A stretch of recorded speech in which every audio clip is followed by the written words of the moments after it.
of station staff, management, and advertisers.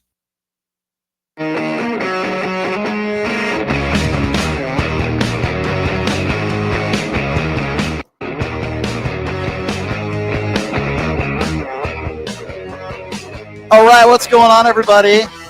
Happy Hump Day. Happy Wednesday. Thank you so much for joining us. Appreciate you being here. Big show lineup for you today. Welcome everyone on the Really American Network. Of course, very new on that network. We're very proud to be a part of what they are doing. I'm also now officially part of the Un-F America tour. Yes, you'll be seeing me across the country with people like Destiny and Robbie Roadsteamer and others.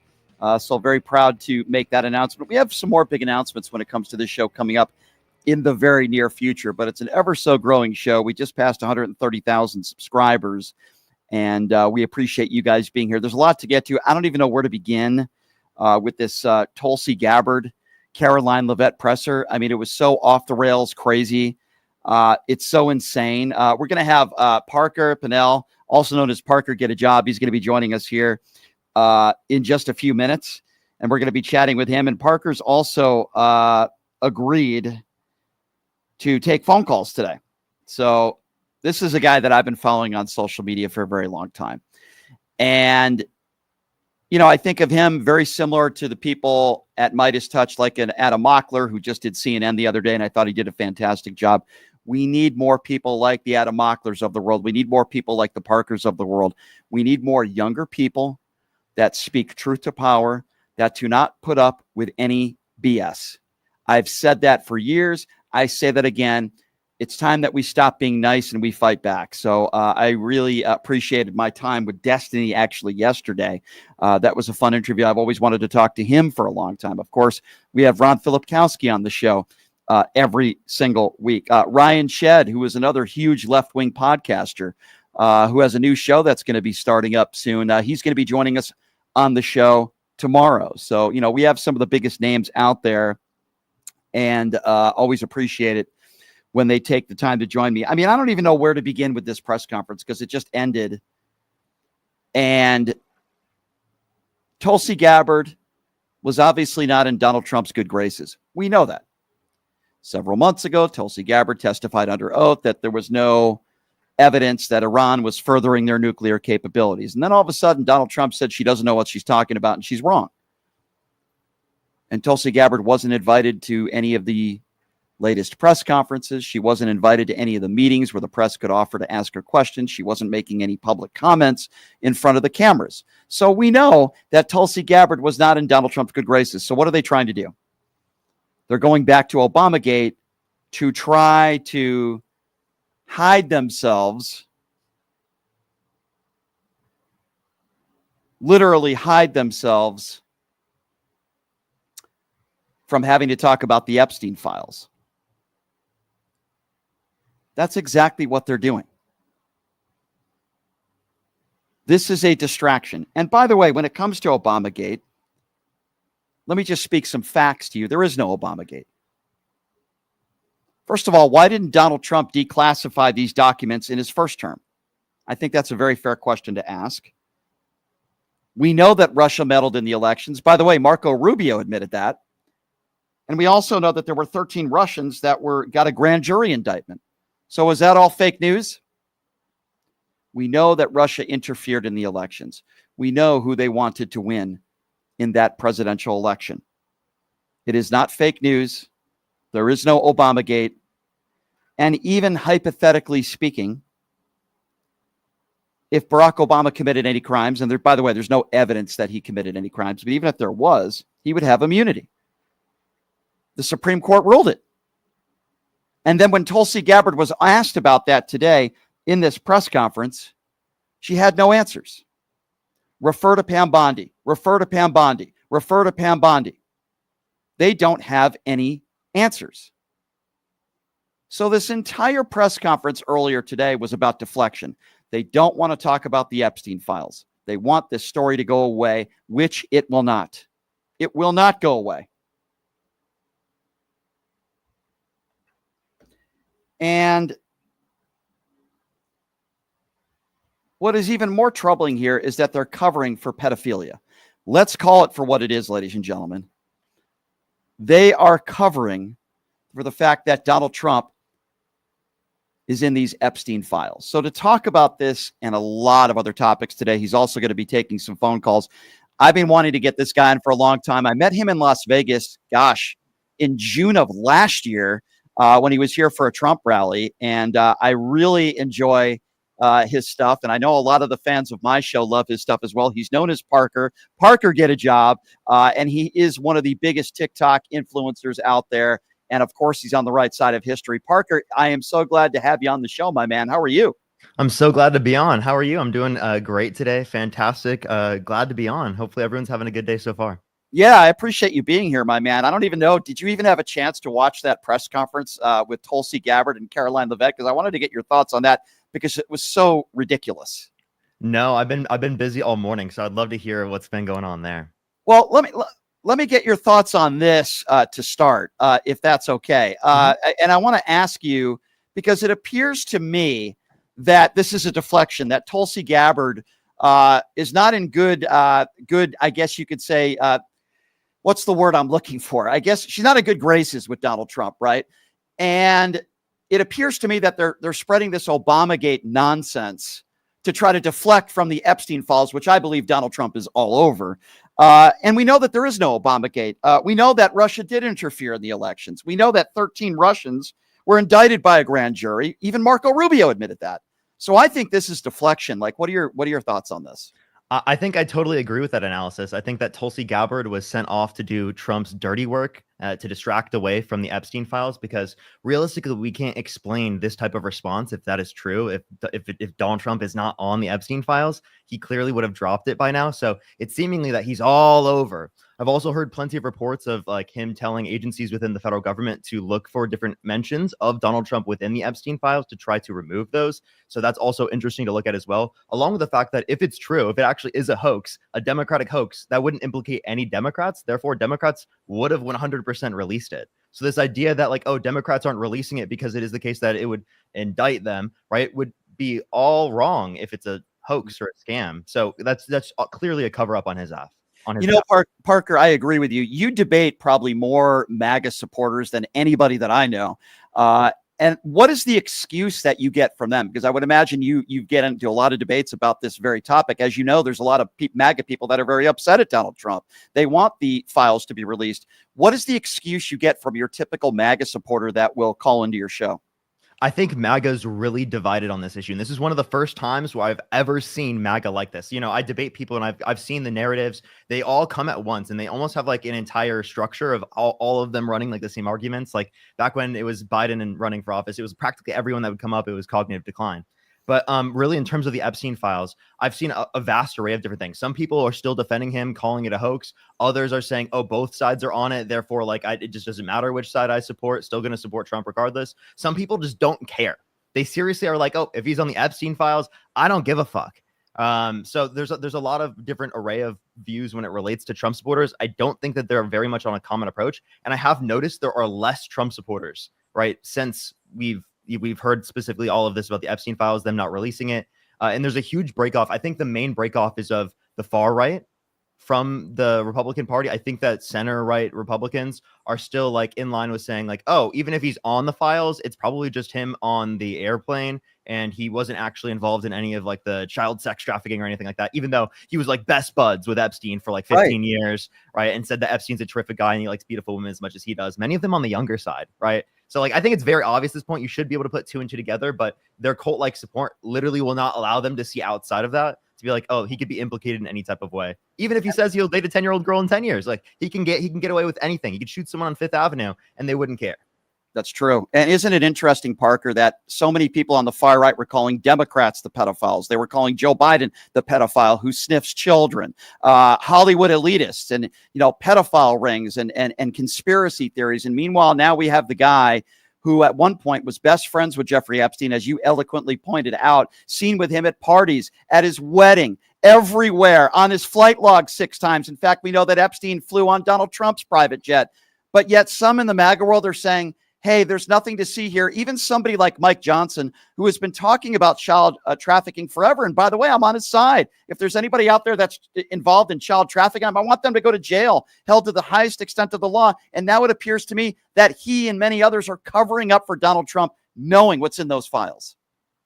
Yeah, it's actually kind of insane, right? That like Trump supporters were so big about like, Democrats are really scared to get Trump in office because he's going to do something about the Epstein files. Can you imagine if it was the case that like this was true about a Democrat, about Joe Biden, about Bill Clinton? That would have been literally the talk of the century for MAGA supporters. They would have said that this is implicating them of being on the island and everything. But because it's specifically Donald Trump, there's so much plausible deniability on their behalf that they just seemingly don't accept any of this information, which honestly, I'm going to be totally honest. I expected this because it is the case that they did so with plenty of the other horrible, disgusting behavior of Donald Trump's. Now, a lot of people are going to open up to it and be like, okay, wow, this is crazy. I'm not going to support him anymore. But there's going to be a lot of people out there, even people like, Charlie Kirk and Alex Jones, that are just going to end up bending the knee again, because it is the case that they were the ones making this big deal about, the pedophile sex ring that exists that specifically they're using in order to like literally blackmail people. You have Mossad behind it and everything. That's what Alex Jones was saying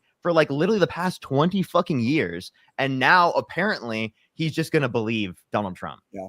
That's just like unbelievable to me. I agree with you. Unfortunately, Parker, I have to put a prerequisite in here. Unfortunately, we're on the radio, so we can't swear. I wish we could. Oh my gosh. Thank you for letting me know. You're good. You're good. I appreciate that. By the way, I wish I could, I'm very envious of you because there's a lot of other words I would like to use to describe some of these Trump supporters that I can't say on the radio. If you're just joining us, Parker, get a job. One of the biggest anti-MAGA influencers, I would say, on social media. We're so glad he's here. There's so many different topics I want to get to with you in this short period of time, but I guess in general, I want to ask you this. I think we all knew that this would be horrible if Trump won in November, but I'm not sure I thought it would be this bad.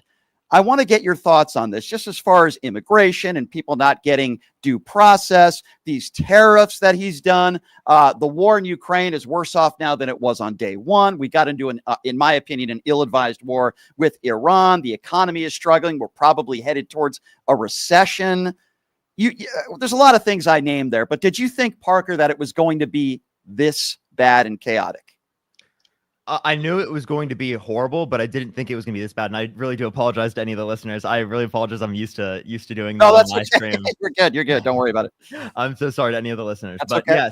Yes, I do think that in some ways it was going to be this bad. In some ways, I actually expected it could have been worse. And in some ways, it's even worse than I would have ever expected. Like, for example, in terms of tariffs, I actually expected them probably to have some sort of implementation of tariffs that was going to be long run, which was going to be incredibly negatively impactful to the economy. And I actually expected like us going towards a recession, which was a coming indicator, but we might actually revert back to like what we were. We just weren't going to get as much growth as we were otherwise, because for multiple quarters we had multiple percentage points growth in real GDP every single quarter. But then in quarter one 2025 we saw a decline by 0.3%. Same thing with real median wages. So we saw our economy essentially stagnate because of the imposition of the tariffs, and then even with the pause right after. But still, it didn't carry over as much, and we're likely to see growth coming in the next quarters and whatnot, because it is the case that he didn't continue the same level of tariffs that he was advocating for, especially on Liberation Day, because that was the largest tax increase in the U.S. history, specifically if we're referencing tariffs. But if for some reason Trump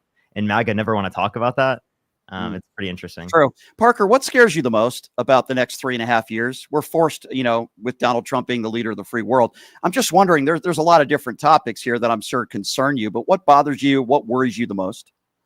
I think what worries me the most is what's going to happen coming near the end of the administration and how Trump's leaving power. Like, is he going to leave power? Is he going to try and instill his cronies into office? What is he specifically going to do to our democracy, to our system, right, when he's leaving? Right? I think that's an incredibly important thing to address. And I also wanted to talk about like the fact that he's violating of due process rights. I think this is just showing of the fact that if he's willing to violate due process rights, specifically of undocumented immigrants, that could likely apply to people who are in this country legally. He's all even talked about, denaturalizing people, right? This likely I will see, we might see to a worse degree if they win in 2026. So that's why we need to get out there and we need to vote, because if they win, they will take a mile, even more than what they already have.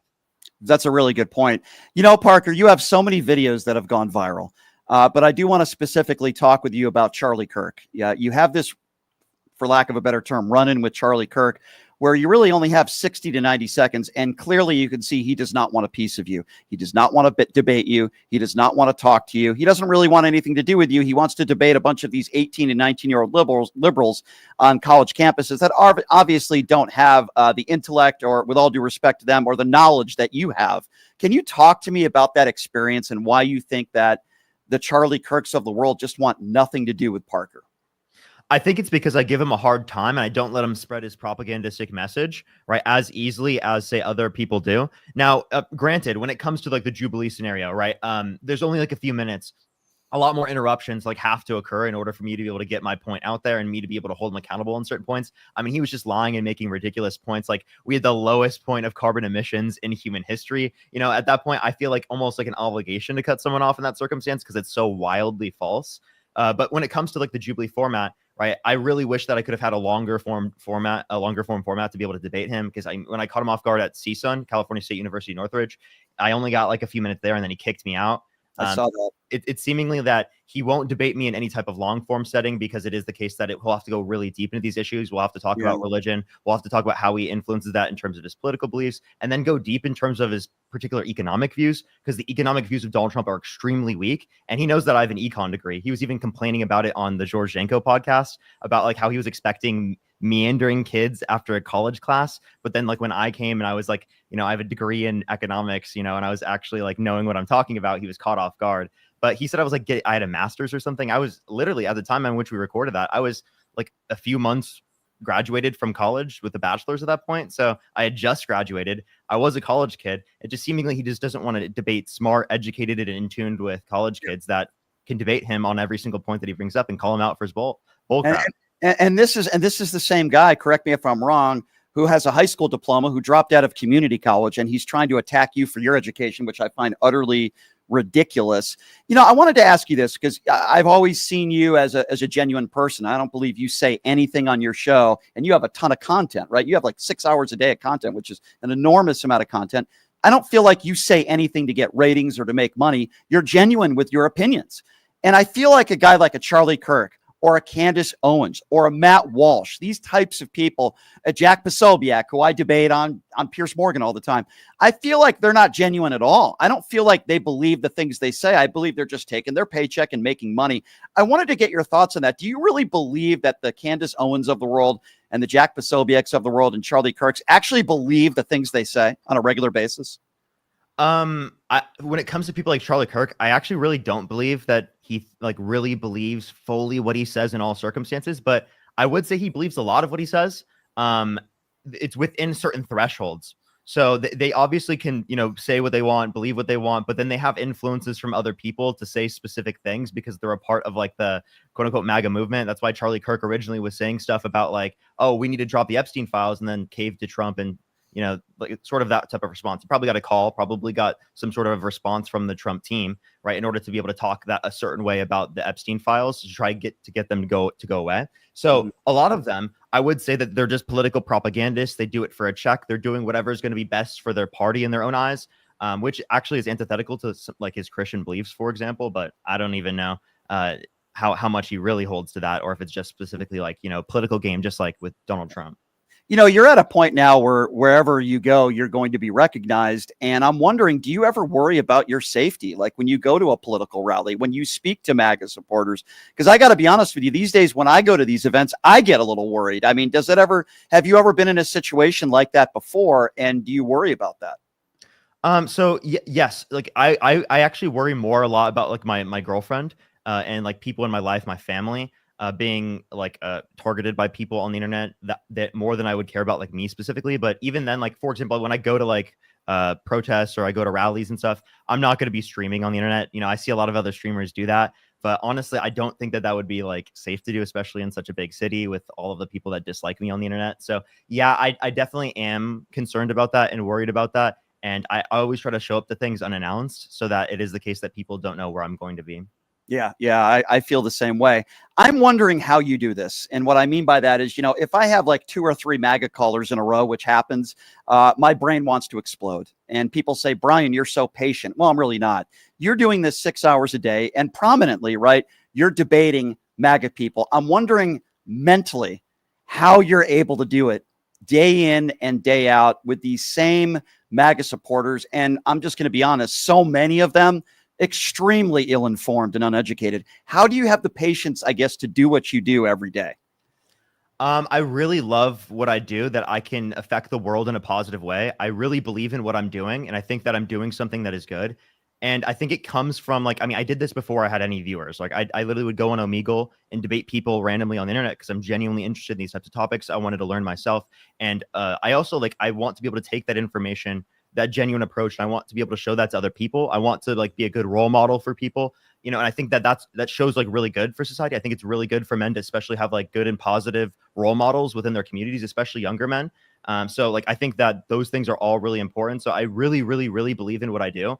And you know, it's really tough sometimes, you know, like, especially, like, you know, like, my dog passed away just recently. Sorry to hear that. It was suffering in a really bad circumstance, and we knew that this was likely to come. And, you know, people will come up and they'll say horrible things about my dog, and they'll try to attack me for things like that. So that stuff, I think, is what hits me, and, you know, like, hits to the core the most, I would say.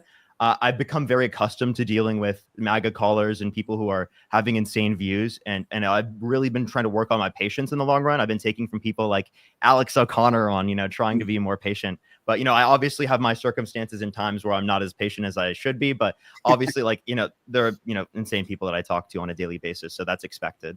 I think I can relate to that too, Parker. I think you and I are similar when it comes to that. Sometimes I lose my patience with them as well. I'm just wondering, at your age, with what you've accomplished and how successful you are on social media and the huge following you have, like, if somebody came up to you when you were like 16 or 17 years old and said, you're going to be one of the most prominent voices on the left, because you are, and you would have the huge following that you have, what would you have said to yourself? Would you have said, I expected this? Or, like, if somebody told you this 6 or 7 years ago, what would you have said?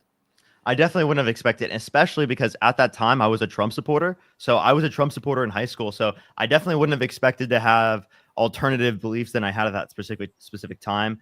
Although at that time I still would say I was totally open-minded and genuine. And I do think that like, I would never have expected this. You know, when I was a kid, I made, you know, Call of Duty videos and stuff like that, you know, because I just genuinely liked making content. And, you know, like, when I think I streamed one time and there was like 90 people in my stream, and I was freaking out because I was doing like open lobbies on a Call of Duty game or something like that. And I thought it was so cool, you know, just other people being interested in the same stuff I am. And I would have never expected to genuinely have so many thousands of people engaging with my content on a daily basis. I didn't think I was that interesting. I didn't think people wanted to hear from me as much as that. And also, I didn't believe in myself as much as I should have. And I think that came from me sort of developing expectations around doing this more often. I have a lot of social anxiety. It's really hard for me to get into spaces like this and to, like, you get out of my comfort zone. So it took me a while to be able to do that. And, you know, I'm really happy with myself with how far I've come, and I'm really glad with that. So I think that if I was able to see where I am today, I would be happy in myself, even though back then I had differing opinions. Yeah, you should be. I'm curious because this is starting to happen to me more. And obviously, I'm not at the level that you're at with your following. But I mean, places I go to now, concerts and public events, people start to come up to me. And again, I have a fraction of the following that you have. I'm wondering, going back to the first few times where people recognized you and maybe they asked you for a selfie or a picture, how did you handle that? Was that weird for you? And how have you adjusted to that? So I've definitely adjusted to it because I've become more comfortable with it happening relatively commonly. But like, prior, when it first happened, I just thought I think it's so cool. Like, every single time I love talking to people, seeing them. Like, I love that people are enjoying the content and stuff like that. And also, it's like, it's not like I get recognized so much where it's like, I can't, like, you know, get to daily things and stuff like that. Like, if it was like a Mr. Beast level of getting it in like a, you know, attention every single day where you can't do stuff, then it could probably possibly be like a, you know, negative impact in your life. But I think it's been incredibly positive. People have come up to been incredibly nice. Okay, wait, can you repeat some of the question? I think I only got part of it and I kind of lost when I was answering. Oh, no, that's okay. I was just saying, like, do you remember, like, the first time somebody recognized you and asked you for a selfie or something? Like, how did that make you feel? Was it weird? What was that like, that first experience when you were first starting to get recognized, like, in public? Yeah, so like I said, I have lots of social anxiety. So it was definitely like whoa, someone just like, oh my, someone just like, did someone just actually just recognize me? Like, what? that was crazy. Like, it really caught me off guard. So I want to say that happened. It caught me off guard for like definitely like the first 10 people that first recognized me because I was not used to it. I thought it was so cool. I sat and talked to them for a long time, asked them like where they found me from, like what interests them in my content, things like that. I just thought it was so cool. And I had like so many questions. And I think that my wantingness to ask them questions and like knowing that they already knew who I was, like made me have more expectations for how like the engagement would go, where I was like not as anxious about it as I typically would be, if that makes sense. It's amazing to me that you have a little bit of social anxiety, like you said, but yet you're so good with dealing with people that you disagree with on a daily basis. I find that so interesting, right? And that's extremely interesting. It was a little awkward for me as well. I'll be honest with you, but that I think that's super cool. So Parker has agreed to take some phone calls, and this might be a little bit different than Parker than what you're used to, because you're constantly debating people that disagree with you. And I would imagine some people that really don't like you. A lot of my listeners are huge fans of yours. So what I want to do is I want to open up the phone lines as long as everybody's respectful, which I'm sure they will be, to be able to ask Parker some questions. Number to call 702-221-7283. And again, that number, here's your opportunity to speak to Parker directly. He's nice enough to be sticking around for a little bit and take some phone calls. 702-221-7283. So Parker, before we get to the calls, I always like to ask certain people this question. I actually asked Destiny this question yesterday. I want to ask you the same question. In a PG-13 way, like if you had the opportunity to speak to Donald Trump right now, you would have the opportunity to sit in a room with him with no cameras, nobody else around, and you just had the chance to say whatever you want to him. You could ask him whatever you want. What would you say to Donald Trump right now? I think I would ask him about the Epstein files. Like if I can get like an actual response, like, or is it like I expect any type of response that he would typically give to like the public?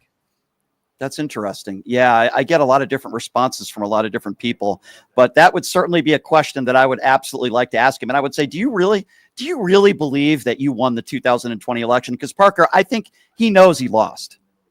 Yeah, or I would ask him like if I'm getting like a genuine response, I might ask him like, do you actually support the violence on January 6th? Or what are the reasons why you are pardoning them? Like, was that specifically your determination, or was that the determination of someone else? Because realistically speaking, all right, they tried to play off this narrative that, oh, I was just wanting it to be peaceful. But then you can't say you just want it to be peaceful and then pardon and condone, right, the violent rioters, right? After they literally did they talk so much about how there were violent riots happening relating to like the BLM protests and stuff like that. But then immediately when it relates to their political violence, they condone it and they pardon it. That's ridiculous. Yeah. They're hostages and they're patriots if you beat a cop on January 6th. But if you key a Tesla, lock them up in jail and throw the key away. It really is absurd. All right, Parker, our phone lines are jam-packed. I'm not surprised. There's a lot of people that want to talk to you. And thank you for doing this, by the way.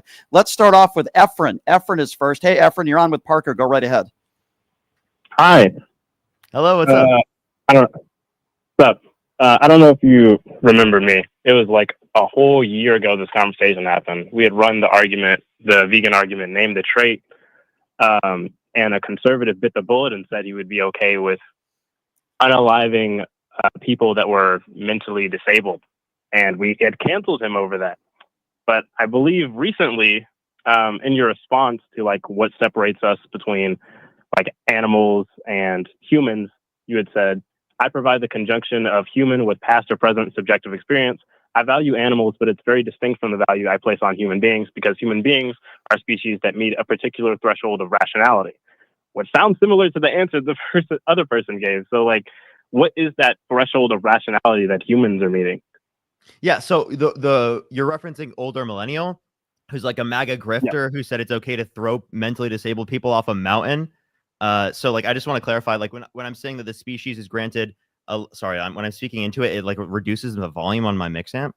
So like what you're talking about is the meeting a particular threshold of rationality. It means that a certain percentage of our species meets the condition for rationality. Therefore, we'd grant every sentient member of the species value, because it is the case that it's a conjunction of traits. So, I mean, I'm not saying that like other sentient beings don't have any moral value. I actually place a hell of a lot of value on other sentient beings.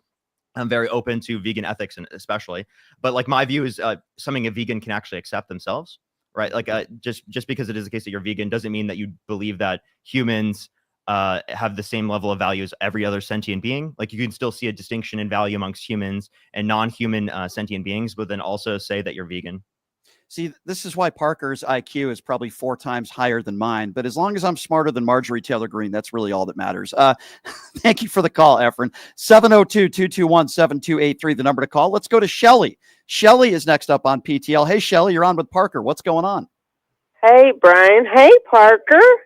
I watch you as long as I can every day because I'm on the East Coast in, guess what state? West Virginia.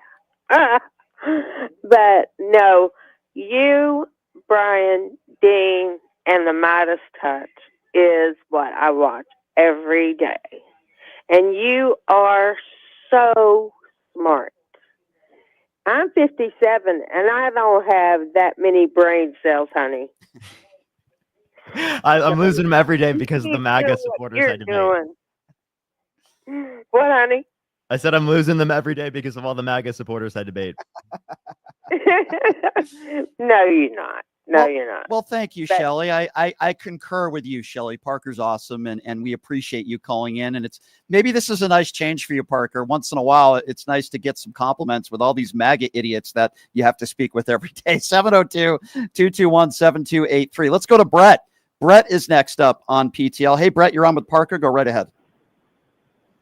Hey, what's up, fellas? It's pretty wild to talk to both of you. It's like my world's colliding here because I watch Parker every day, and I just wanted to call in and say, like, I'm so happy that Parker and Dean do the show that they do because you know, I think the younger generation gets a really bad rap, and I think that, you know, that those guys blow away the stereotypes. And yeah, I'm 54 years old, and you know, it's a very you know, trying time for our political climate, and these guys do such a great job. And I just want to say I'm so proud that you guys do what you do. And Brian, I always love your show, and I just wanted to say continue to cook these guys, and thank you. I love the show. And that's about it. Thank you, my friend. Thank you so much. Those are really nice comments. By the way, don't be afraid to ask Parker a question.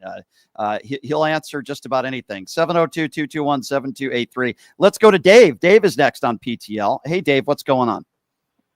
Hey, how you doing? Thanks for taking the call. Hey, Parker, I watch your show. I'm a good listener. So I have a good question for you guys. First thing, I want to thank you guys for having all these special guests on your show. All right. So far, so good. Right.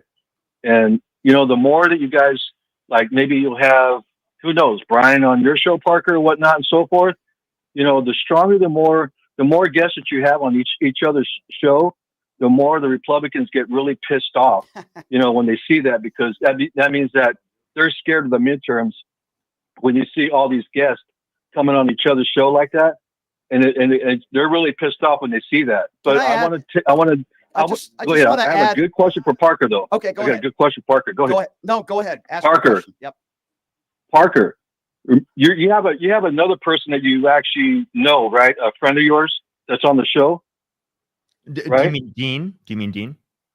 Dean.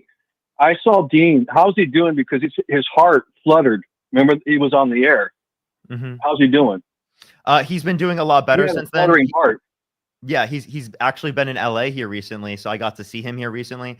He's been a lot better since that happened. But yeah, he on live before almost had a heart attack. He had a flutter relating to his heart, and he had to get that checked out. That's definitely, you know, something to be worried about and to be concerned about.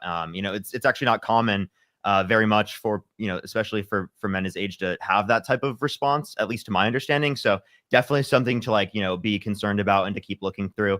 And always, like, on standby. Like, my parents are both medical professionals. I can always message them and whatnot. And he always has a direct contact to them as well. And also, you know, medical professionals he knows as well. Glad he's doing better. Yeah, I did hear about that as well. Thank you for the call, my friend. All these compliments are making me very uncomfortable. 702-221-7283. Let's go to Dave. Dave is next up on PTL. Is Dave next or no? We just had Dave. Let's go to Peter. Peter is next on PTL. Hey, Peter, you're on with Parker. Go right ahead. Yo, hey, Brian. Hey, Parker. Hey. What's up?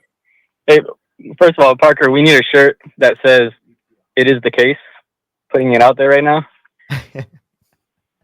Yeah, if you don't know, that's something I say on my live all the time. And I've been limiting how much I've been saying it recently. I say it is the case all the time, like when describing things. That's kind of like we need a hat or a shirt with that saying. that's kind of like me. I call people buffoons all the time, so I made a shirt on my website. Don't be a right-wing buffoon. I'm sorry. Go ahead. I just want to say real quick. I'm 33. I'm a manager in the automotive industry, service manager. I take pride in like being able to affect some of my team members because I do manage and work with multiple generations, and that's just like 15, 16 people. I just want to know, like, at your age, how often, if any, like, do you like just take a step back, take a moment, and kind of think about the influence that you have over so many various, or so many different generations, different age groups, different demographics, especially the ones where you're like literally altering a whole perspective of like the MAGAs and the people that disagree with you. Like that's a huge impact, and especially like I said. 23, 22, I wasn't thinking about, any kind of influence that I had on anybody at that age. So how often do you, if at any point? I all the time. I almost like, I want to say it's almost to an obsessive degree that I constantly am thinking about like the influence that I have over people and how best I could influence people in a positive direction. All the time. And, that's an aspect of my own perfectionism that I've had to address and, things that I'm deconstructing myself in terms of like, going to therapy for, which is actually what I'm doing right after this. Right. I think it's incredibly good for men to go to therapy. It's something that, I wasn't, accustomed to wanting to do before. I thought I didn't need, but due to, things that were happening in my life, and the level of stress that I was undergoing, especially even relating to like, what I'm doing on the internet, I thought it was really important to be able to have that type of outlet for myself. So I want to say all the time, I'm constantly thinking about how I'm influencing people and especially being grateful for like the privilege that I have to be able to be in such a position, to be able to influence so many people in a positive direction. I seriously am incredibly grateful every single day. I think about it all the time. And I just like, I genuinely, I can't even believe everything that's happened in my life. It's really surreal. Yeah, and you deserve it. I have to share this breaking news with you, Parker, before we get back to the phone calls, because this is big. The Wall Street Journal is now reporting that the Department of Justice told Donald Trump back in May that his name is in the Epstein files. What's your reaction to that? I want to say that I'm completely shocked. I'm shocked I'm more shocked that the information is coming out right now. I'm not as shocked that he's on that because I would have expected he was telling people within the government to mark off all of these times where he's mentioned. He's also was best buds with Epstein for a really long time. I'm honestly not surprised, but this should be surprising for some of the Trump supporters that thought, no way, he's on it. And according to senior administration officials, his name appeared multiple times, and Pam Bondi was aware. I'm sure everybody in the administration is aware of it. So I wanted to share that with everybody. That's breaking news. The Wall Street Journal reporting that Donald Trump was told back in May that he's in the Epstein files at least multiple times, according to the Wall Street Journal. And apparently whoever, Murdoch, who is running the Wall Street Journal, Parker, I would say that's probably pretty credible information considering the fact that Donald Trump is already threatening all these lawsuits. All right, 702-221-7283. Hey, we got a call from the UK. Paul is calling from the UK and wants to speak with Parker. Hey, Paul, go right ahead. Hi there, Parker. I listen to you and Dean a lot. Very interesting. I'm a mathematician, so I appreciate the way you approach these MAGA callers. I've got a point to make and I've got a question because I'm an older guy. The point to make is I've never heard you or Dean, or Brian for that matter, lose a debate with a MAGA. Which proves to me that when 10 years ago I realized that Donald Trump was a threat to the whole planet, that I was right, because sometimes I doubt myself when I hear somebody. I wonder what the hell's going on in this planet. And I've never heard you lose a debate to one of these MAGAs. You always beat them on pure logic. Now, my second question is this. When I was a student, students tended to be idealistic. I felt it was a bit fake, so I didn't join in, but it was kind of an inclination between childhood and adulthood that you could still afford to have strong ideals without any type of responsibility attached to them. So students tended to be idealistic. The thing that kind of worries me, and it's incredibly interesting that you said that you're a Donald Trump supporter, by the way, which is really maybe why I wanted to call, is why do you get so many young people who support this pig of a man? Why do you think that is? That's a good question. Thank you for the call, Paul. Yeah, what would you say to that, Parker? I think it's the media landscape. It's also that young men right? Historically speaking, the communities that they've been engaging in have been extremely right-wing communities. I mean, like, I'm talking the gym bro community, I'm talking gaming community, all of those communities, right? The normie communities are like very right-wing coded, meaning that like there are right-wing elements as a basis of a lot of these communities, and left-wing individuals have not gone into these spaces with normies and have influenced to the same degree that right-wingers have. And that's why it is the case that we've seen such a shift, especially with young men going to the right, because we see young women are incredibly liberal. And I definitely see that divide, especially with men being significantly more conservative amongst the younger generation, because they feel like the information that they're getting is like, you know, so unique that like everyone else is wrong, that like everything's like run by the deep state. You know, they're buying a lot of the conspiracy bullshit that Donald Trump is perpetuating. And oftentimes it's because they identify a problem. They identify a real problem in plenty of circumstances, and then they utilize the identification of a real problem in order to be able to manufacture whatever solution they feel like, and then people just buy it. And then because there's no pushback within these normie communities from a left-wing perspective of these particular views, they're oftentimes just accepted as a baseline and become a norm amongst these communities. Well said. Makes sense to me. All right. Parker's got about another 10 minutes max or so, and then we got to let him go here, and we appreciate his time. So let's get back to the calls. Let's go to Slipok. Slipok. Brian Slipok is next up on PTL. What's up, Brian? Hey, Brian. How are you? Good. You're on with Parker. Go right ahead. Hey, Parker. Hello. Yeah, I'm curious. Question I'm curious. I'd never heard anyone really talk about is with Trump's age, if he goes to bed one night and never wakes up, and J.D. Vance becomes our president, are we better off? So there's a few conditions here to obviously look at. Obviously, I think that Donald Trump as a person is a worse person than J.D. Vance. Although I do think that in terms of the policy that they implement, it's relatively similar. So in terms of character, in terms of what it perpetuates in our society, I think a lot of the damage, especially related to Trump, has already been done within that respect. So doesn't necessarily get better if JD Vance in office? Maybe in some ways, but overwhelmingly it's still bad because of the policy he supports. He still supports a lot of the Donald Trump cronyism in terms of, he said he wouldn't have certified the 2020 election results that were legitimate, and he would have certified the false votes that Trump was trying to send. Which is a huge threat on our system. He's a huge believer in unitary executive theory. And, he specifically was the one telling Trump to fire everyone within the executive branch that does not hold to the Trump position, and to reinstate Trump people within those positions. And then if the Supreme Court says don't do this, to stand in front of the Supreme Court and essentially say, because they don't have an enforcement mechanism, that you're not going to listen to them. Yeah, it's a good answer. I would say I certainly would never be comfortable wanting anyone to be the president who thinks their boss is the next American Adolf Hitler. That would be J.D. Vance. All right, let's go to Kathy. Kathy, you're on with Parker. Go right ahead. Hey, Brian. Hey, Parker. I'm an older person. I've worked in the political system for a number of years being a volunteer, and I had a couple questions I wanted to ask you. First of all, what got you away from the MAGA train, so to speak? And after what you said about the younger voters getting more into the right-wing media bubble, what should Democratic strategists do to engage younger voters to try to get that from that misinformation from the right-wing bubble? What spaces should Democrats go into to speak with younger voters? Because this is a voting bloc that we constantly have issues of challenges with engaging with. Mm-hmm. I think we need to meet young people at their level. And that means engaging with the things that they're interested in.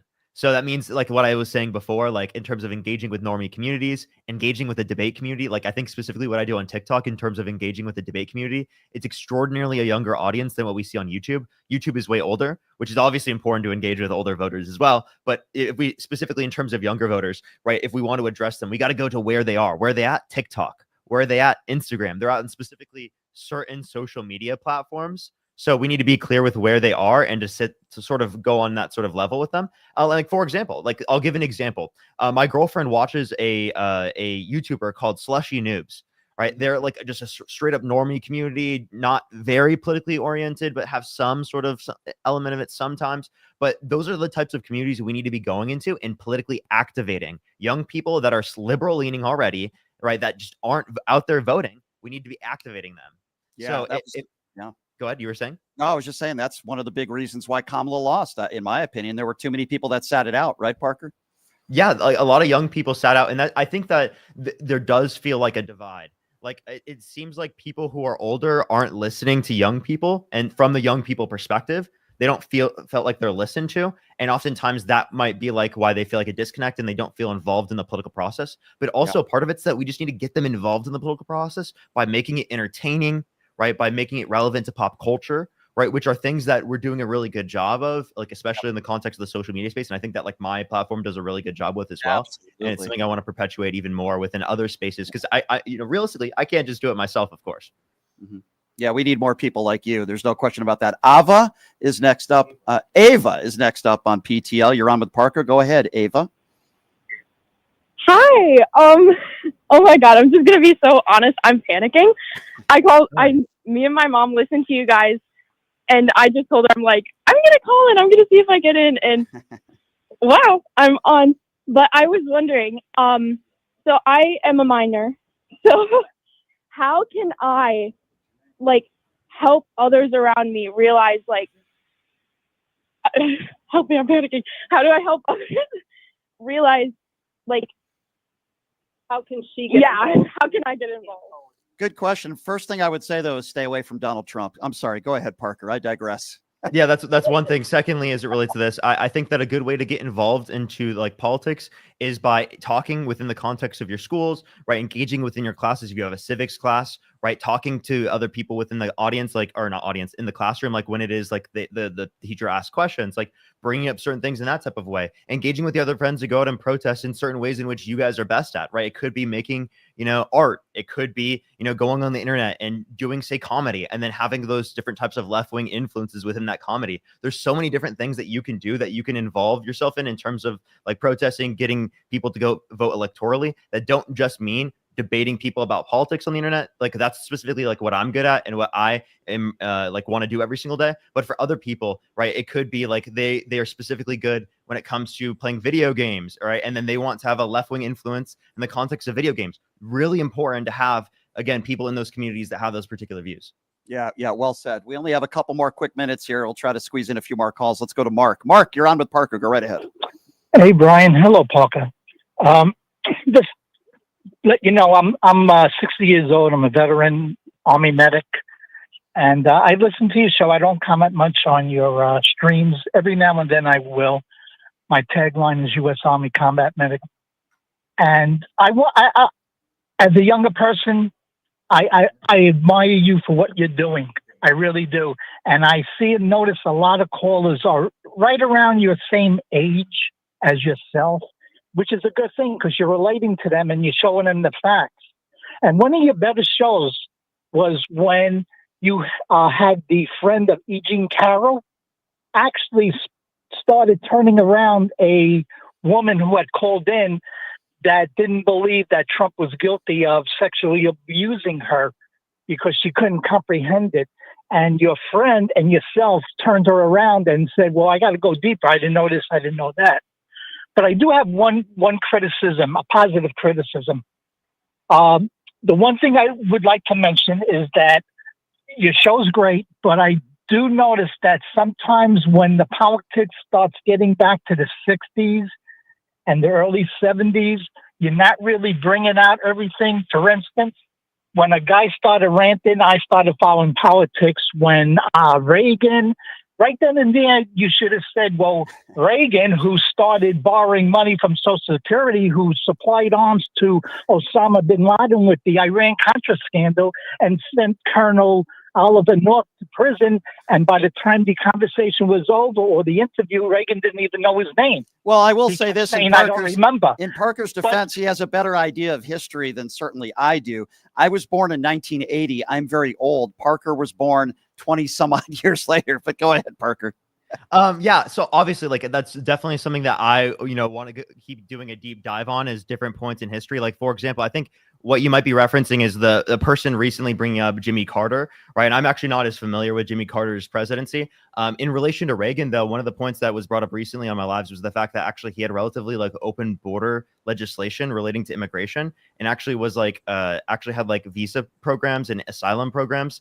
So I was just actually arguing to someone, for example, this is something that they were arguing was good because the old Republican Party, and then it was also implementing that. But I actually don't. I totally agree with the criticism that I need to totally look more into obviously those different points in U.S. history, and also bring those up in terms of debates because they would have been useful or effective, especially against people like Reagan. But in terms of E. Jean Carroll's niece in law specifically that I know, Amber is amazing. She came up on my live recently to debate a Trump supporter that was not believing that E. Jean Carroll was assaulted, and I think we convinced them near the very end. That's actually a video I posted recently on my page. But yeah, no, it was a great conversation. Amber is amazing. She's really good at convincing people, and also I think it also humanizes everything. That like there's someone in E. Jean Carroll's life that knows E. Jean Carroll, right? Because a lot of people have dehumanized E. Jean Carroll because it is the case that Donald Trump has spread so much delusional propagandistic messaging about her that like it's in some people's minds, almost they don't even see her like a person almost. And I think that's a really bad thing and a sad thing. And I'm really happy that that Amber humanizes E. Jean Carroll in that way. Yeah, and I saw that as well. Parker, I feel like we could do this for like 10 hours with some of my listeners that love what you do. But you've been so generous with your time. I know you're a busy guy. I don't know, maybe once every couple months we can get you on. This has been a lot of fun, and I really appreciate you taking the time to come on. I've loved what you've done on social media for such a long time, and I do appreciate you coming on the show. We have to get on the same Piers Morgan panel, and I promise you I'm going to make that happen. You and I have to get on the same panel and debate these MAGA buffoons. We got to do that. Yeah, I'm honestly so down for that. It was great seeing you again. It was really cool. Like, again, I wanted to go over like sort of what you talked about in the very beginning of the stream is how we met. We met at a Vegas rally, just randomly. He came up and talked to me. Actually, like us meeting each other is on my YouTube channel. I ended up posting that months later, because I didn't even know you could post videos like that on YouTube and they would do well at the time. I didn't even have a YouTube at that time. So yeah, you can go check that out on my channel as well if you want to see it. And I'm pretty sure that Brian's also posted that here. Yeah, it's funny. When I was wearing my green leprechaun Boston Celtics jersey, looking like Casper the Friendly Ghost, I don't have much of a tan, but that was a lot of fun meeting you guys, and I love what you guys do. Please keep up the great work, and love to do this again down the road. I know you're busy, but thank you so much for all the time and taking calls. You didn't have to do that, and I really appreciate it, Parker. And keep up the great work, my friend. For sure. Have a fantastic night, everyone, or fantastic day. I apologize. Thanks, Parker. Good to see you, my friend. There you go, everybody. Parker Pannell is his name, known as Parker Get a Job. I'm a big fan of his and what he does. Extremely intelligent. That's not a guy. If you're not up to speed on the news, that is not a guy you want to debate. He will get you. And he is a fighter, and he is awesome. And he's in his early 20s. And I'm like, when I was in my early 20s, I didn't know how to tie my own shoe. Some could argue I still don't. That's why I'm wearing sandals today. But we love Parker, and we really do appreciate him coming on and taking calls. Listen, for the people that are still on hold, we'll still take your calls on the other side. Just sit tight. But here's what we are going to do. We are going to cover the breaking news that the Wall Street Journal has just reported. The Wall Street Journal has just reported, and this is a big deal, that Donald Trump, dating back to May, was told that he is in the Epstein files, and he is named multiple times in the Epstein files. They told Donald Trump back in May. Donald Trump has already said that he plans on suing Murdoch in the Wall Street Journal. I can't imagine that they would put this information out there unless it was actually factual. This is a big deal. We're going to talk about that when we come back. We'll take a quick break. We'll be back in 90 seconds. You're listening to Pushing the Limits right here on KSHP. Hey, everybody. Are you struggling to find a pizza place that reminds you of Brooklyn? That true blue New York style pie? Well, worry no more. Stallone's Italian Eatery Pizza is a knockout. We're located at 467 East Silverado Ranch Boulevard.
1.com.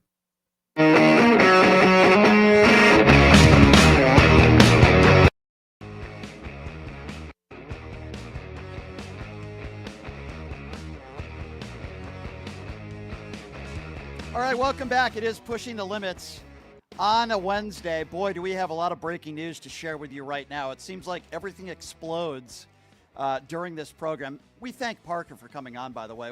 So kind to give us his time.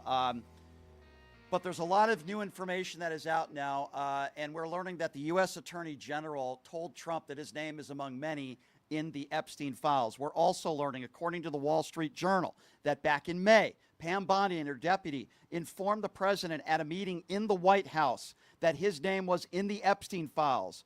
The official also said that many other high-profile figures were also named, Donald Trump was told. This is not surprising to me. I've been telling you guys this for months.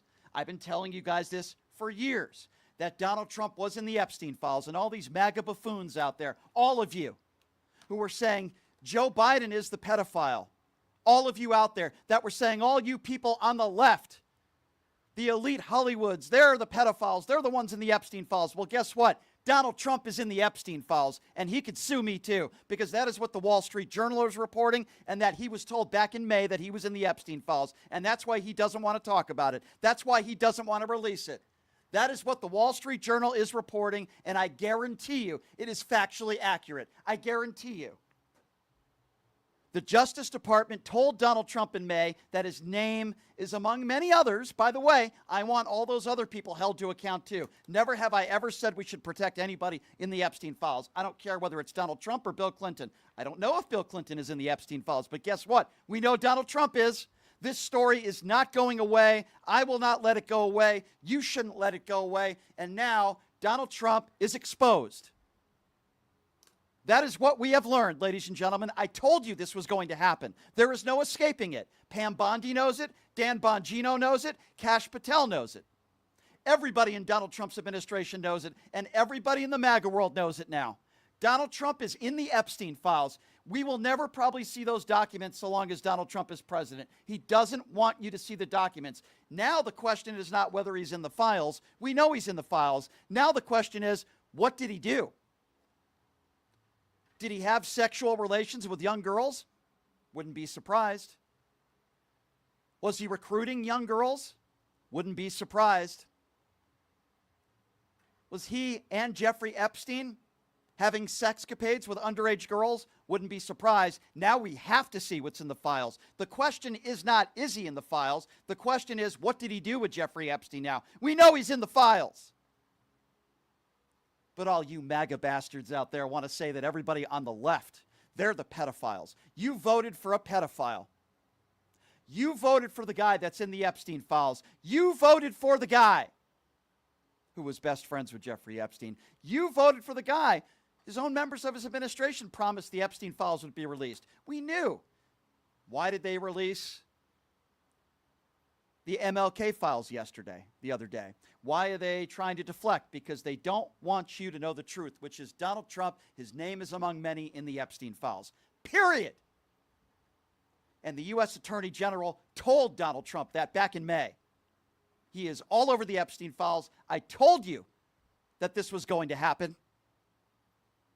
And now we have to get your reaction to it, because this shouldn't surprise any of you. It certainly doesn't surprise me, according to this reporting. I have a feeling that Donald Trump might drop his lawsuit with the Wall Street Journal, because I have a feeling they have a lot more pertinent information that they can release.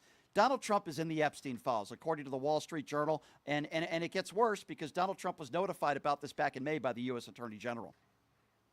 Do you remember when Donald Trump was asked, hey, you had that meeting with Pam Bondi? That was the meeting where Pam Bondi told him. That was the meeting. Donald Trump is in the Epstein files. How does that make you MAGA buffoons feel?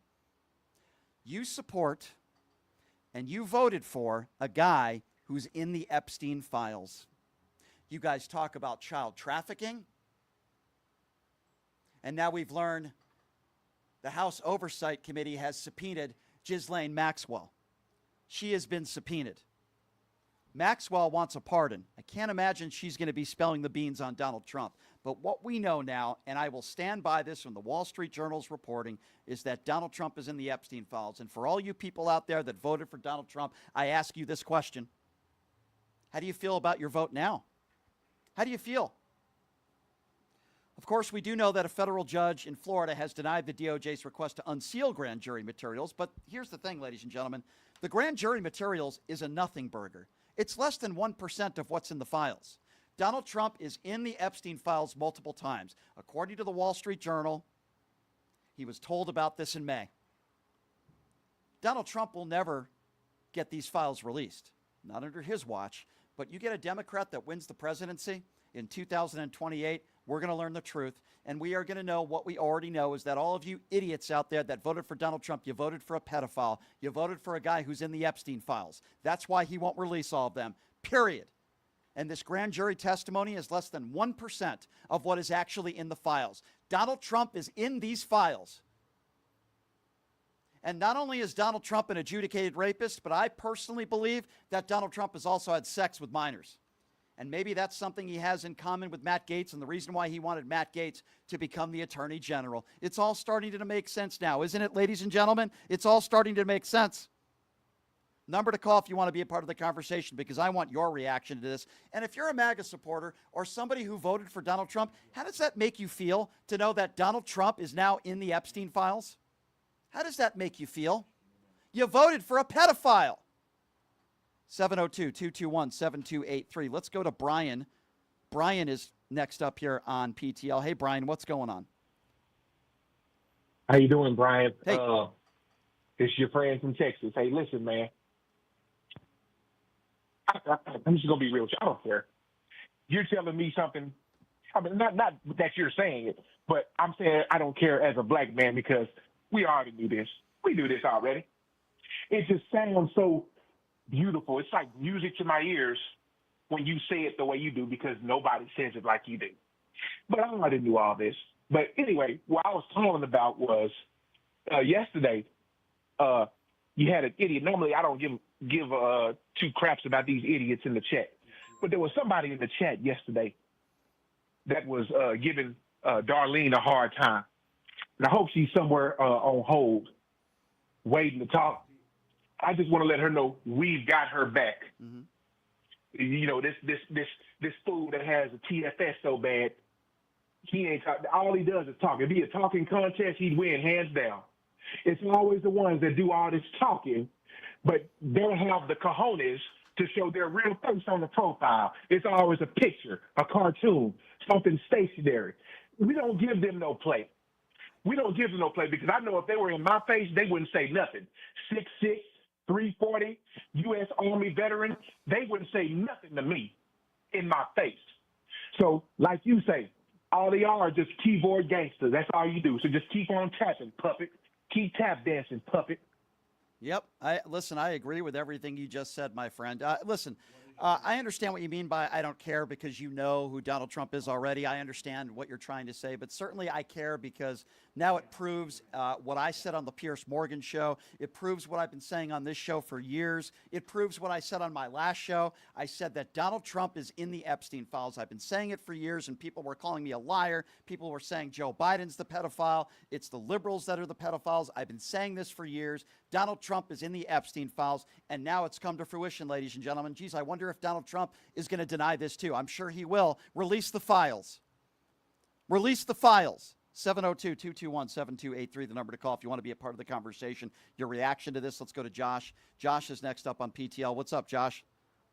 Hey, Brian, what's going on? First, I watch every day. Love you. Thank you. I love the Buffalo Sabres picture behind you because that's my team, unfortunately. So I have a few points I want to make. One is a little off topic a little bit, and then two on the Epstein files. Sure. First one, I want to ask, how come every time Trump or a lot of Republicans, anytime they mention Obama's name, why do they always have his middle name when they mention him? Every time. They don't do that with anybody else. Well, I can tell you this. They do that with Obama. I can tell you this. I'll even take it a step further. The only reason why Tulsi Gabbard and the Trump administration is trying to talk about Obamagate is to try to get people to stop talking about Epstein It ain't happening, ladies and gentlemen. It ain't happening. You can call him Barack Hussein Obama until the cows come home. Barack Obama is nowhere near the Epstein files. Donald Trump is. And also, to me, it's incredibly racist. It just riles their base up because, Hussein. Oh, Saddam Hussein. It just riles their base up. My next point is, you said I didn't read the article, but you said that they had a meeting in May. And remember when Musk tweeted out Trump is in the Epstein files? Well, who do you think was in that meeting? Very Elon true. Musk was more than definitely probably in that meeting. You made such a good point there. Elon Yep, Musk, and by the way, let's give Elon Musk a little bit of credit. I don't like Elon Musk personally. I don't think he's a good guy. However, it appears as though Elon Musk was telling the truth. And I said this on the Piers Morgan show. If Elon Musk wasn't telling the truth, then why didn't Donald Trump threaten to sue him? That led me to believe Elon Musk was right. Elon Musk was obviously in one of those meetings, or he might have overheard something from a Pam Bondi or a Kash Patel or anybody like that. Elon Musk was right. Yeah. The Wall Street Journal is not lying. They're not just making this up. Donald Trump is in the Epstein files, period. We know this now beyond the shadow of a doubt. Now, it'll be interesting to see how Donald Trump responds to this. Now, he'll probably deny it, but if he denies it, then the next question is release all the files. Why don't you release all the files? Now, here's what's good about this. They knew in the last administration that he was in there. My question would probably be, why didn't, Joe Biden release it? And, the answer could be, hey, there might be a lot of prominent Democrats that are in there as well. I say the hell with them. Release the files. We want to know exactly what Donald Trump did if he's in these files. We want to know exactly what he did. And I want to know for certainty, because I believe that he's a pedophile. The way he talks about his daughter is enough for me to realize that. But all of you people out there that voted for Donald Trump, you voted for a pedophile. You called Democrats pedophiles. You called Hollywood elitist pedophiles. Joe Biden's a pedophile because he sniffs hair. You guys voted for the guy that's in the Epstein file. How are you going to defend that? Brian, I got one more point. Yep. Do you think this could be a proponent of capitalism by any chance? Because capitalism makes the richer more rich, and the rich and powerful, they do the more unspeakable acts, which is why we also need to get money out of politics, because people with power are the ones usually doing these kind of vile acts. Yeah, no, that's a good point that you make. I can't think, though, of a more vile act, my friend, than molesting a child, having sex with somebody that's underage. It's becoming more and more evident to me that that's who Donald Trump is. And the DOJ, what we're learning, has told Donald Trump his name is among many in the Epstein files. A federal judge has denied the DOJ's bid to unseal the Epstein transcripts. This is breaking news. We've just learned it when we had Parker on, and this is a bombshell, ladies and gentlemen, but not a surprise. I've been telling you guys this for years, that he was a part of the Epstein files, and so many of you MAGA turds were calling me the liar. You were saying Joe Biden was the pedophile. Let's go to Steve. Steve is next up on PTL. Hey, Steve, what's going on? Hi, Brian. Hey. Hi, loving this. Remember when Hillary was running? It was drip, drip, drip. He was so tickled to death to share a little bit. Yep. Oh, now we're getting drip, drip, drip with Trump. I call him Taco, but. Well, it's worse than that. It's worse than that. It's not drip, drip, drip. It's worse than that, because we know for certainty now that he is in the Epstein files. And we also know that his name has been mentioned several times. We also know that he was told back in May. That's why he's been acting so irrational the last couple weeks. It's why Pam Bondi and Donald Trump won't be releasing, any pertinent information that they claim is pertinent, in the Epstein files. And Donald Trump can deflect all he wants to, but here's the good news. Way before the Trump administration, there are many people within our government that knew that he was in there. So if they lie, people are going to come forward and say they're lying. So that's the good news. This isn't something, you know what I mean? This isn't something that was just new that came up in the Trump administration. The prior administration, people had to have known this for years after the Maxwell trial, that Trump was all over. Oh, we've known this for a long time. It's just that it's coming out slowly, and it's killing them. I hope it does. Yeah, well, I got to tell you something, my friend. I got to give Elon Musk credit where credit is due, because Elon's the one who really got the ball rolling here. I got to give him credit. As much as I don't like Elon Musk personally, I think he's a terrible dad and I think he's a bad guy. We have to give him credit for this. And I cannot wait to see what Elon Musk tweets out if he hasn't tweeted something out already, because this just proves that he was not lying. Now, he also said that Steve Bannon is in there, so maybe we'll learn about that as well, but we have to give Elon some credit where credit is due. He hasn't tweeted about this yet. I would imagine eventually he will. 702-221-7283 is the number to call. In about 15 minutes, we'll get to the YouTube Super Chat. Let's go to Dave. Dave is next up on PTL. Hi, Dave. Hey, Brian, how you doing, man? Good. What a shocker, huh? What a shocker. Yeah.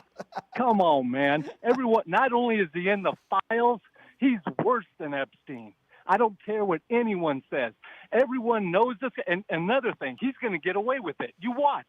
They'll, just like that MAGA Mike Johnson, they took a month off now, they're going to get away with this bullshit. They'll find a scheme. They'll do whatever they do.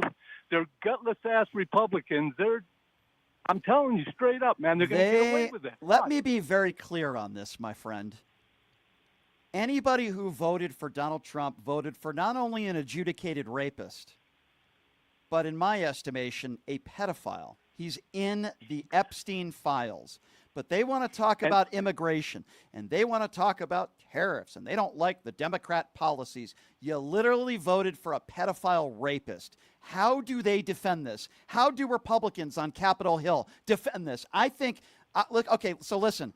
I know that there's a percentage of MAGA that are still going to be in support of Donald Trump, but I got to be honest with you, and I'm going to say this for the first time. This could be the start of the end for MAGA. This could be the start of the end. It could be. Maybe. I'm not saying it is. I'm saying it could be. I wouldn't count on it, though. But I'm going to tell you, the people that follow him, they know what he is. Absolutely. They got the same, listen, they got the same black souls as him, and he just does their dirty work. Absolutely. Absolutely. I agree with it, my friend. Very well said, and I appreciate the call. We are reacting to the breaking news. We're taking phone calls. The DOJ told Trump back in May that he was among many that are in the Epstein files. Apparently, he is listed in the Epstein files multiple times. He was told back in May, and this all happens while there is a subpoena for Maxwell. The problem we have here is Maxwell is looking for a pardon. Maxwell is looking for a sentence reduction. So I can't expect Maxwell is going to spread the beans. But what we know for sure now, and yes, I do believe the Wall Street Journal, Donald Trump's already threatened to sue them. I think that he's going to probably be dropping that lawsuit. I think him threatening to sue the Wall Street Journal didn't help him any. 702-221-7283, the number to call. Your reaction to this breaking news that we just have learned here in the last hour. Let's go to Dave. Dave is next up on PTL. Hey, Dave. Hey, can you hear me, Brian? Yes, sir. Go right ahead. Thank you. This question I had for you was actually more for Parker because I've been on hold and I didn't know he had to go. So I guess I'll just ask the question to you. You know, with Parker being as popular as he is and being the age that he is, and him and Dean and Harry and everyone, you know, being young and upcoming, like, I guess you'd call them Democrat superstars.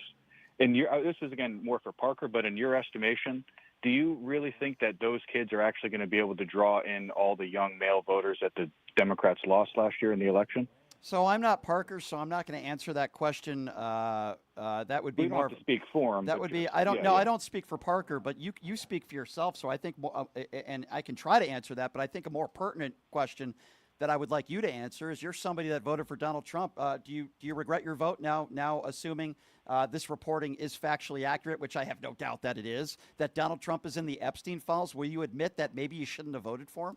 Or does that not bother you? Well, if he's in the report, then yeah, I would regret voting for him. But can you respectfully answer the question that I asked you? I will, but I think this is kind of more important than your Parker question. Why can't you just answer the question based on I just asked you? You can just answer very simply. Ask the question again. I will answer it if you're willing to. If you're willing to answer some questions of mine as well.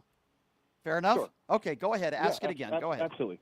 My point is last year the Democrats lost a ton of young male voters. They even openly recognized it, and they started to campaign and put a ton of money into trying to get them back. Yeah. My question to you is, do you think guys like Parker, Dean, Harry, and all those kids are actually going to appeal to regular voters who aren't necessarily Republican or Democrat, but just voters? Do you actually think that those kids are going to draw in people who... Well, first of all, the millions of followers that they have are not all people under the age of 30. In fact, you just listen to people that call into this show, some they're 50s, 60s, and 70s that love what Parker does. So that's proof right there. I would say absolutely 100% the answer is yes. There weren't enough people that were that prominent maybe even a year ago. Yes, I think the more young people like Parker and Adam Mockler, who does this show a lot, who just recently signed a deal with Midas Touch.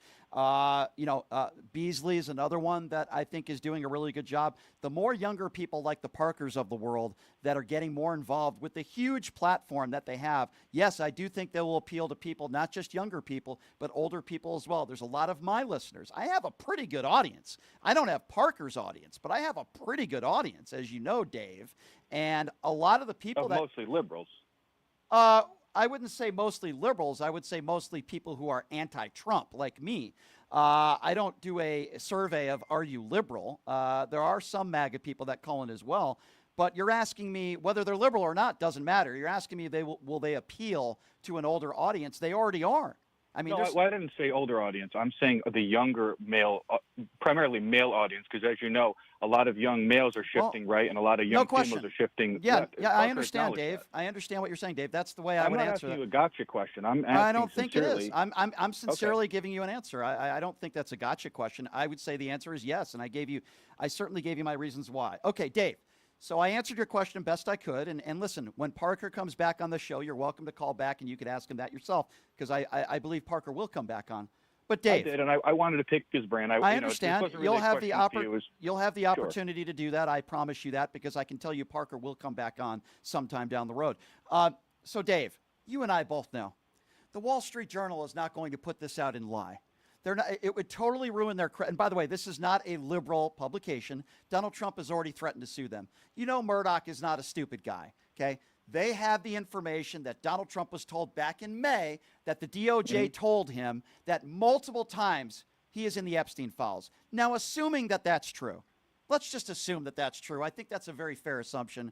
Are you willing right now on this show to say, geez, as much as I'm not a Democrat and as much as I didn't support Kamala Harris, I probably made a mistake voting for the guy that's in the Epstein files. Are you willing to admit that now, Dave? On the assumption that it's true, sure. Do you think there's a chance that the Wall Street Journal is just lying about this and this is totally fabricated? You really believe that? Well, first of all, I haven't read this because you said it just came out. It's on every. I don't know Dave, I understand. It's on every single publication right now, even Fox News. I can't speak to it because I haven't looked at it. Okay, well, you don't have to speak to it. I'm telling you right now what the reporting is from the Wall Street Journal. I'm telling you word for word based on Fox News, CNN, MSNBC, every outlet that's reporting on this, that the DOJ told Donald Trump that his name is among many in the Epstein files. His name is mentioned multiple times, and they told him back in May. Are you willing to admit that you probably made a mistake voting for this guy? He's in the Epstein files, Dave. Come on, man. Come on, dude. I just told you, if he's in the Epstein files, then yes. What do you think of the chances that this story is fake? That the Wall Street Journal just made up a story? I'm not saying the story is fake. What I'm saying is I haven't read it, and I'm not just going to take your word that it says exactly what it says. All right. Okay. Well, it's not my look. word. I'm literally reading verbatim from every news publication, including Fox News. So if that is true, Dave, are you going to admit that you shouldn't have voted for this guy? Well, yes, I just said yes, good. If it's true. Okay. Now, so again, show me the evidence, and again, I don't mean to keep saying the same thing, but respectfully, I haven't read it yet, so I really can't speak to it. Okay. Well, to the Wall Street Journal article. Go ahead and turn on the TV. It's on every single national news network. It is a huge story. The Wall Street Journal put out this article saying that the DOJ told Donald Trump that he's in the files back in May. If the Wall Street Journal, hypothetically speaking, which I don't believe they are, but if this was a made-up story and a lie, the Wall Street Journal would no longer exist. There is a reason why when Elon Musk went on Twitter that Donald Trump was all over the Epstein files, Donald Trump didn't threaten to sue Elon Musk. In fact, he didn't even respond to it. You know why, Dave? Because it's true. Also, the reason why Donald Trump has been trying to deflect, and for the last couple of weeks, he said he doesn't want to talk about the Epstein stuff. He talked about sugarcane and Coca-Cola. He talked about Obamagate, which is a farce. He's talked about everything and anything, including releasing the Martin Luther King Jr. Files this week. There's a reason for that, Dave, and I think you know the reason. He has been deflecting. He doesn't want anybody talking about the Epstein files because he had something to hide. And what he had to hide was he's all over the Epstein files. This was his former best friend. He's been on the flight log 6 times. And I'm sorry to say this, Dave, but I'm just going to say it. You voted for a pedophile. You voted for a guy who probably had sex with underage girls. You voted for a guy who's in the Epstein you files, can't Dave. prove he's a pedophile. You don't have any actual evidence of him performing a sex Actually, act I with do. a minor. Actually, you don't have Really? to be What's the labeled. evidence? Hold on. You don't have to be labeled a pedophile to have physical sex with a minor. You know what my definition of a pedophile is? Someone who brags about going into teenage locker rooms looking at young teenage girls naked. That is the definition of a pedophile. He did it on the Howard Stern show. You knew about it, and you still voted for him. Wait a second. Is that the definition, or is that Brian's definition of what a pedophile so is? somebody who is, let me ask you a question then, since you don't think that's a pedophile. Well, let me ask you, no. I want to ask you a question. Somebody who is sexually bragging about looking at a bunch of 14 and 15-year-old girls undressing naked without their permission. Now, you tell me, what would you label that as? Well, I mean, again, I'd have to see actual You would have to see actual evidence. Donald Trump admitted to doing that on the Howard Stern show. Stop it with you'd have to actually see evidence. And I have yet to see any young girls come out and say, yes. There have been 3 girls. There have been 3 women. You could look this up yourself. It's funny how you don't know what I'm talking. Yeah, Women? really. Look it up. You can Google it. Women. There have been You're talking about multiple women or women. There have been now they're women, dude. They were teenagers back okay, then. So you're saying they were have- girls then? Well, yes. you'd have to tell me the age, and you'd also, and again, then formal charges should be filed, and for whatever reason they haven't been, likely because there's no significant evidence. I'm not saying he's not in the files. I'm saying just show me Donald significant Trump, evidence. would you say it's significant evidence when Donald Trump admitted to going into a teenage girl's locker room on the Howard Stern show and bragged about it sexually? You don't think that's evidence? Was Donald Trump just lying? By the way, there are multiple women who have come forward that said when they were younger in this pageant, he went in there without their permission and they felt very uncomfortable. I'm not sure what more evidence you need. Why do you continue to defend this guy who's in the Epstein files? I'll explain. Because accusing someone of being a pedophile is one of the most, intense accusations. What would you say about all the people who called Joe Biden a pedophile? I would say that there was no evidence to substantiate that. Yeah, and well, they were guess dead what? We wrong. have evidence to substantiate the fact that Donald Trump is a pedophile. He bragged about looking you at don't. Yes, I do. He bragged about. Well, if there yes, was I enough do. evidence, you would have been charged. Yes, I do. Years later, he bragged about it. Okay, you see, years later, he But bragged wasn't about charged. going. Isn't that convenient? He wasn't charged because there's not a significant amount of evidence. So if somebody isn't Evidently, charged, it wasn't significant enough for him to get charged. I see. So do you think Bill Cosby's a rapist? I mean, I haven't really paid attention to it, but You I haven't do paid believe so, attention. yeah. You do believe so. How many times has Bill Cosby been convicted of rape?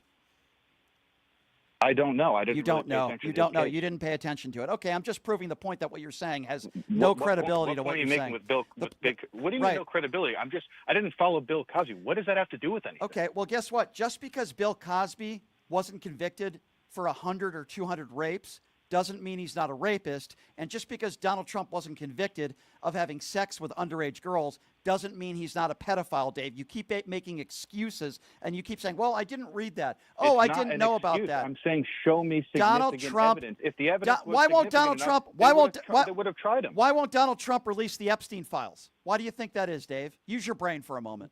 Why has he been deflecting for the last 2 weeks? Why do you think that is, Dave? Well, it's pretty obvious because him and a ton of people are likely in it. There But you again, go. Until you can prove it. So now Donald prove it. Trump is likely in it. I would agree with that based on the Wall Street Journal reporting. So would it likely be the case then that you made a mistake voting for this guy since you believe If he's likely proven to be in it. Right. Okay. You okay. keep saying that if he's proven Right. Well, to be I'm in sure. it. Well, listen, Dave. I'm sure the Wall Street Journal is lying. I'm sure everybody else is lying. I guess we're going to play some audio for you. I don't know what audio it is, but I guess we're going to be playing some audio for you right now because Donald Trump. Okay. Last week, there's an audio clip of him talking about the meeting he had with Pam Bondi. Here's what he had to say about it. I guess. Well. The Attorney General briefed you on the DOJ and FBI review, the findings of that review. The Attorney General briefed you on that. What? On the DOJ and FBI on what? review. On what subject? Epstein. On Epstein, of the review of the files. Attorney General Pam Bondi. A very quick briefing. Did she tell you? What did she tell you about the review? And specifically, did she tell you at all that your name appeared in the file? No. She's given us just a very quick briefing.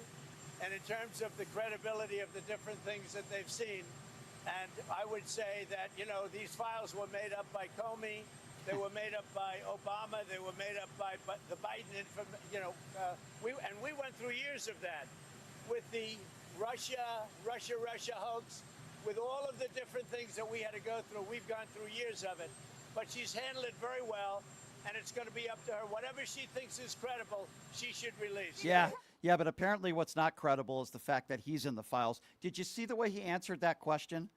That should have told you alone that he has a lot to hide. Okay, he's in the Epstein files. He was briefed on it.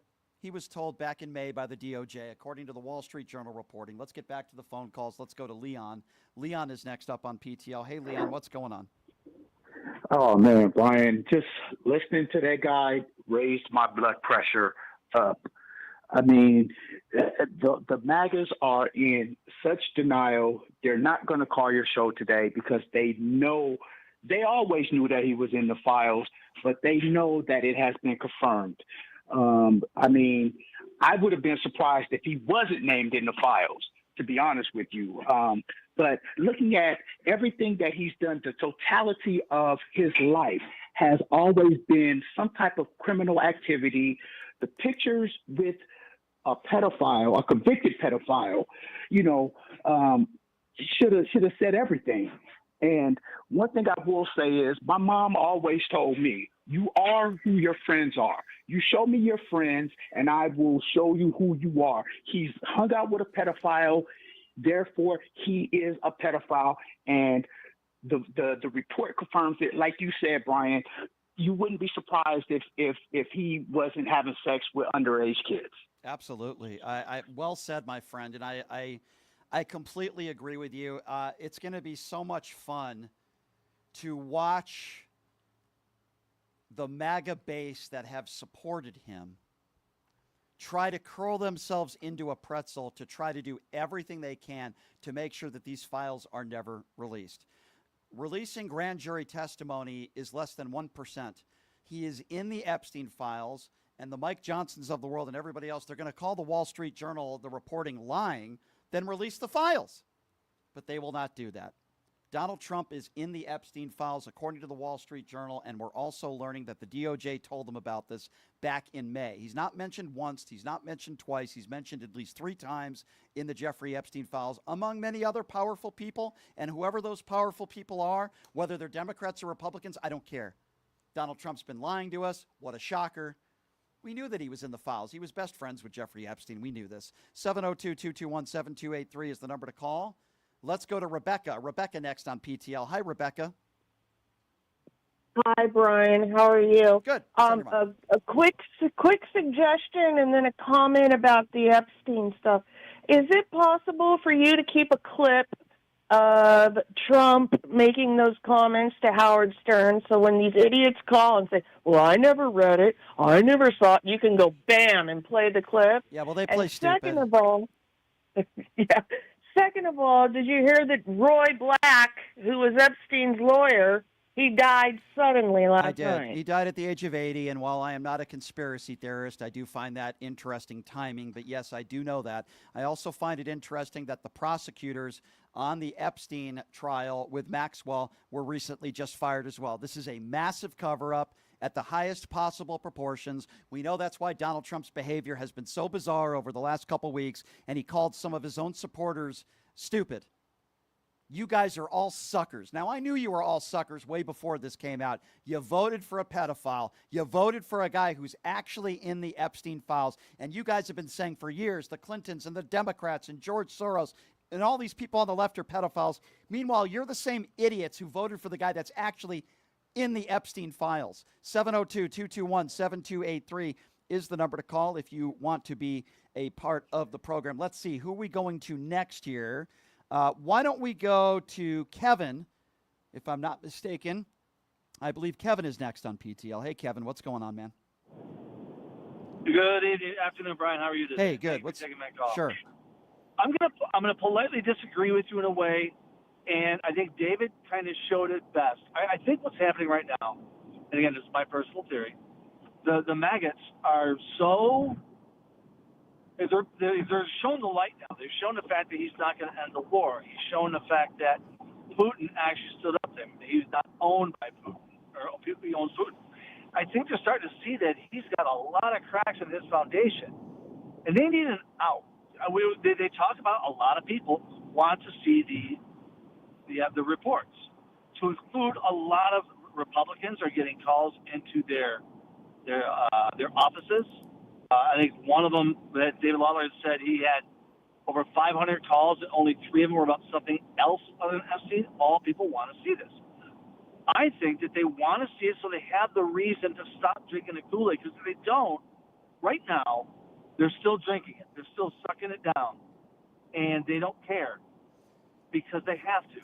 Can you imagine? Let me just bring this point up here. There is absolutely 0% chance that the Wall Street Journal is lying with this reporting, that it's fabricated. I say 0%. And the reason why I say that is because they know it would be the end of the Wall Street Journal if it wasn't true. Donald Trump would take them to court, and then there'd be discovery, and they would show that the Epstein files show that Trump's in it. So he's not going to sue them for this. I guarantee you he's not going to sue them for anything. Right. And the Wall Street Journal, listen, I can't believe I'm saying this. I give Rupert Murdoch credit. I give him credit. As much as I don't like the guy, and I think he's been very bad for the country, I give him credit here because they had the stones to put this story out. Well, I think that's one of the reasons. I think he wants a reason to stop liking the guy. He's defended him for a long time. Now the Fox people are starting to turn a little bit. Yep. His Newsmax people are starting to turn a little bit. This was calculated. Need a flat out reason. I think this was calculated. I think they had this story weeks ago, and I think they're putting it out little by little. I think they put out the story to begin with Jeffrey Epstein. And then they said, okay, in a couple weeks, we're going to release this information. I don't think they're done. I think Rupert Murdoch has more information. I really do. Well, when you said to David, if you found out he was a pedophile, would you have regretted your vote? He said, yes, I would have. Right. That's what his base is looking for. They're looking for the reason to go, I need to get away from this guy. We're not in economic bliss. We're still struggling. Tariffs are coming in stronger and stronger. We're starting to see the effects of this. They're starting to see the effects of this. Farmers are starting to see the effects of this. We've seen so many reports of people going, this is not what I voted for. Yeah. This reason, because you can't say, I support the Trump, even though he's a pedophile, I support him. Because if you do, then you're really just a bad human being. Yeah. I mean, that's my theory. The White House is trying to do everything they can to pivot away from this Epstein story. Today's new information from the Wall Street Journal is not going to help. This Obamagate nonsense is an absolute joke. That's what it is. It's a joke. And they're trying to deflect from the fact that they probably knew that this story was going to come out. Let's go to Elroy. Elroy is next up on PTL. What's up, Elroy? Oh, yeah, Brian. Have you ever heard of the cult of Baal? I'm sorry, the cult of what? Of Baal. B-A-A-L. I have not. Well, you see, the thing is, with all this Epstein stuff, it's rooted deep within the esoteric traditions of ritual sex magic. Okay, well, I don't know what that has to do with what we're talking about. I'll be honest with you. I don't. We're talking about Donald Trump today. That's the big story. So he's in the cult, sir. Well, I'm sure Donald Trump is in the cult of pedophiles. I certainly don't disagree with you on that, sir. But the cult of Baal. Okay, well, I don't know what that is. All I'm telling you is that Donald Trump has a cult of followers. Are you a Trump supporter? I'd rather have Trump than Kamala Harris. Okay, good. That's what I thought, sir. So let's talk a little bit about that. So we're learning that Donald Trump is in the Epstein files. We're learning that there is a very strong possibility that Donald Trump molested young children. Even with that information being put out there today, you're still telling me you're happy with your vote, with voting for an adjudicated rapist and most likely a pedophile over Kamala Harris. Tell me why you feel that way, sir. Because, sir, in the long run, it's better for America. So in the long run, it's better for America to have a rapist and a child predator. Is that what that's a very intelligent His policies are better for America in the long run, sir. Yes. What policies? What policies are better for America? AI policy. What? What policy? What policy? The AI policy, the crypto policy. Well, so you don't care if someone's a rapist or a pedophile. You like his crypto policies. That makes a lot of sense. As long as he's a rapist and a pedophile, you're totally okay with that because you like his crypto policy. Sir, and you don't know is that correct, sir? Is that correct, sir? When you're around someone that powerful, They're Oh, to so their it's knees. their They're fault. Like, oh my You gosh, Donald Trump. despicable turd piece of human crap.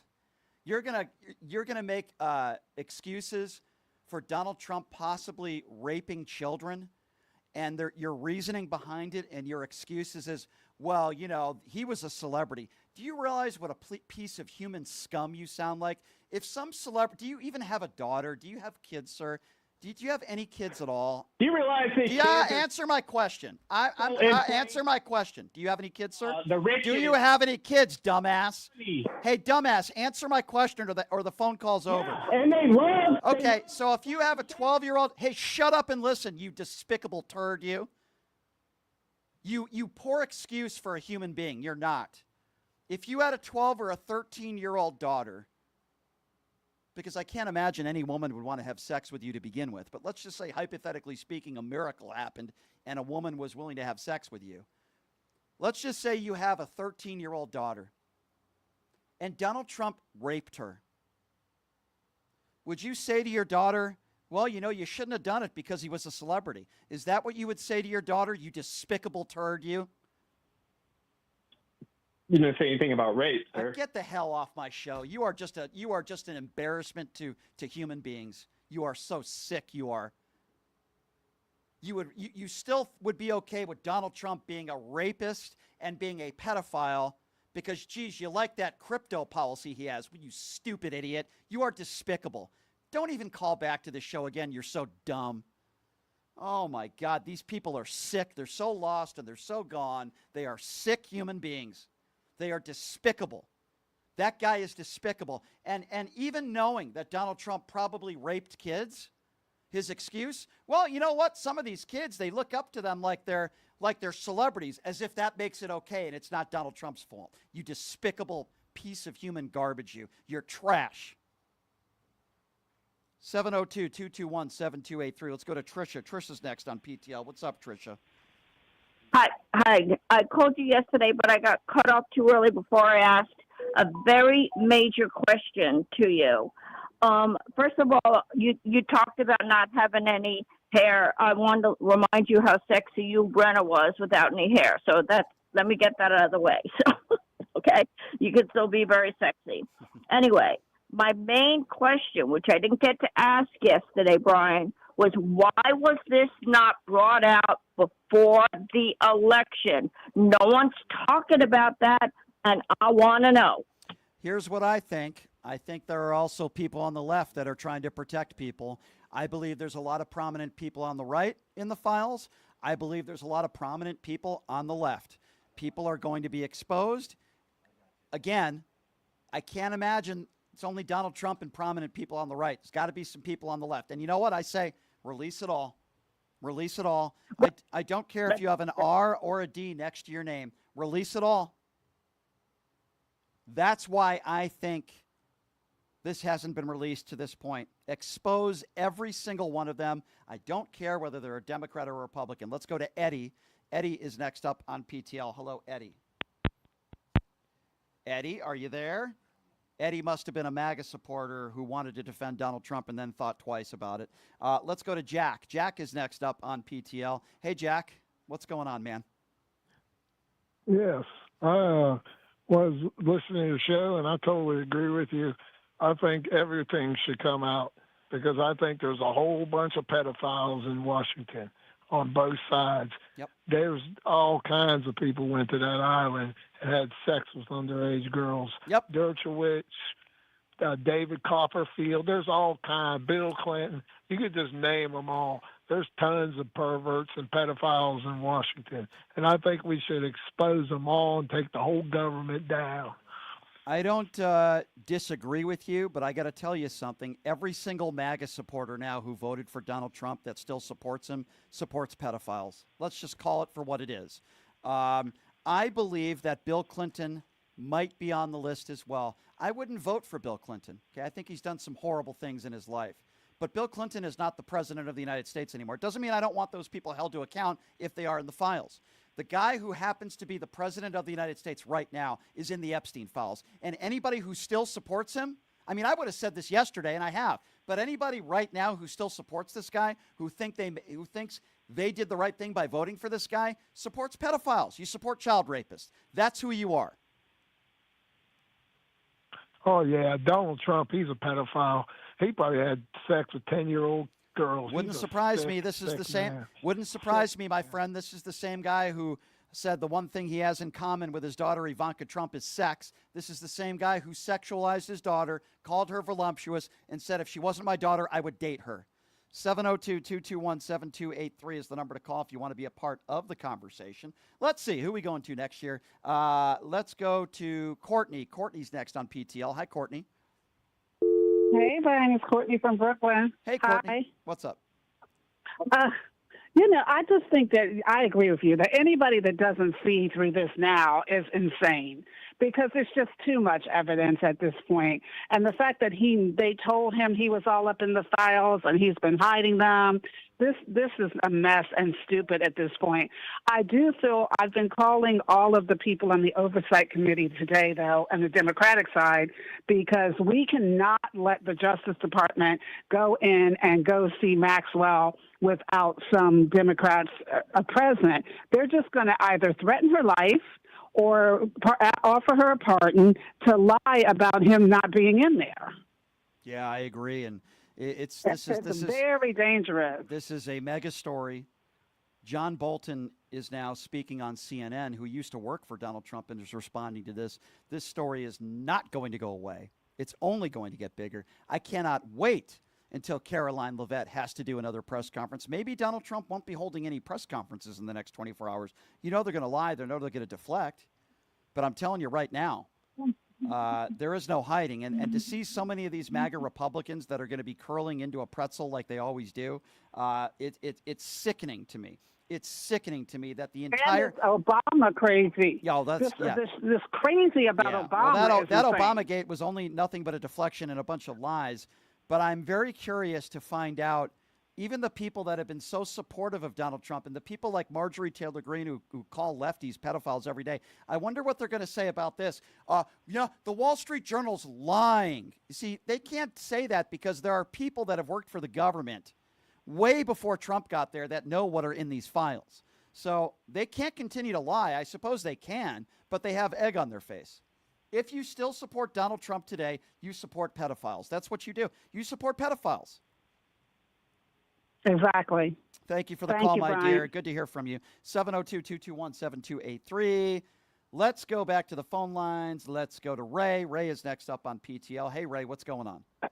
Hey, Brian. I haven't called in a couple of weeks. I'm going to have a good time listening to you and the MAGA morons that call in.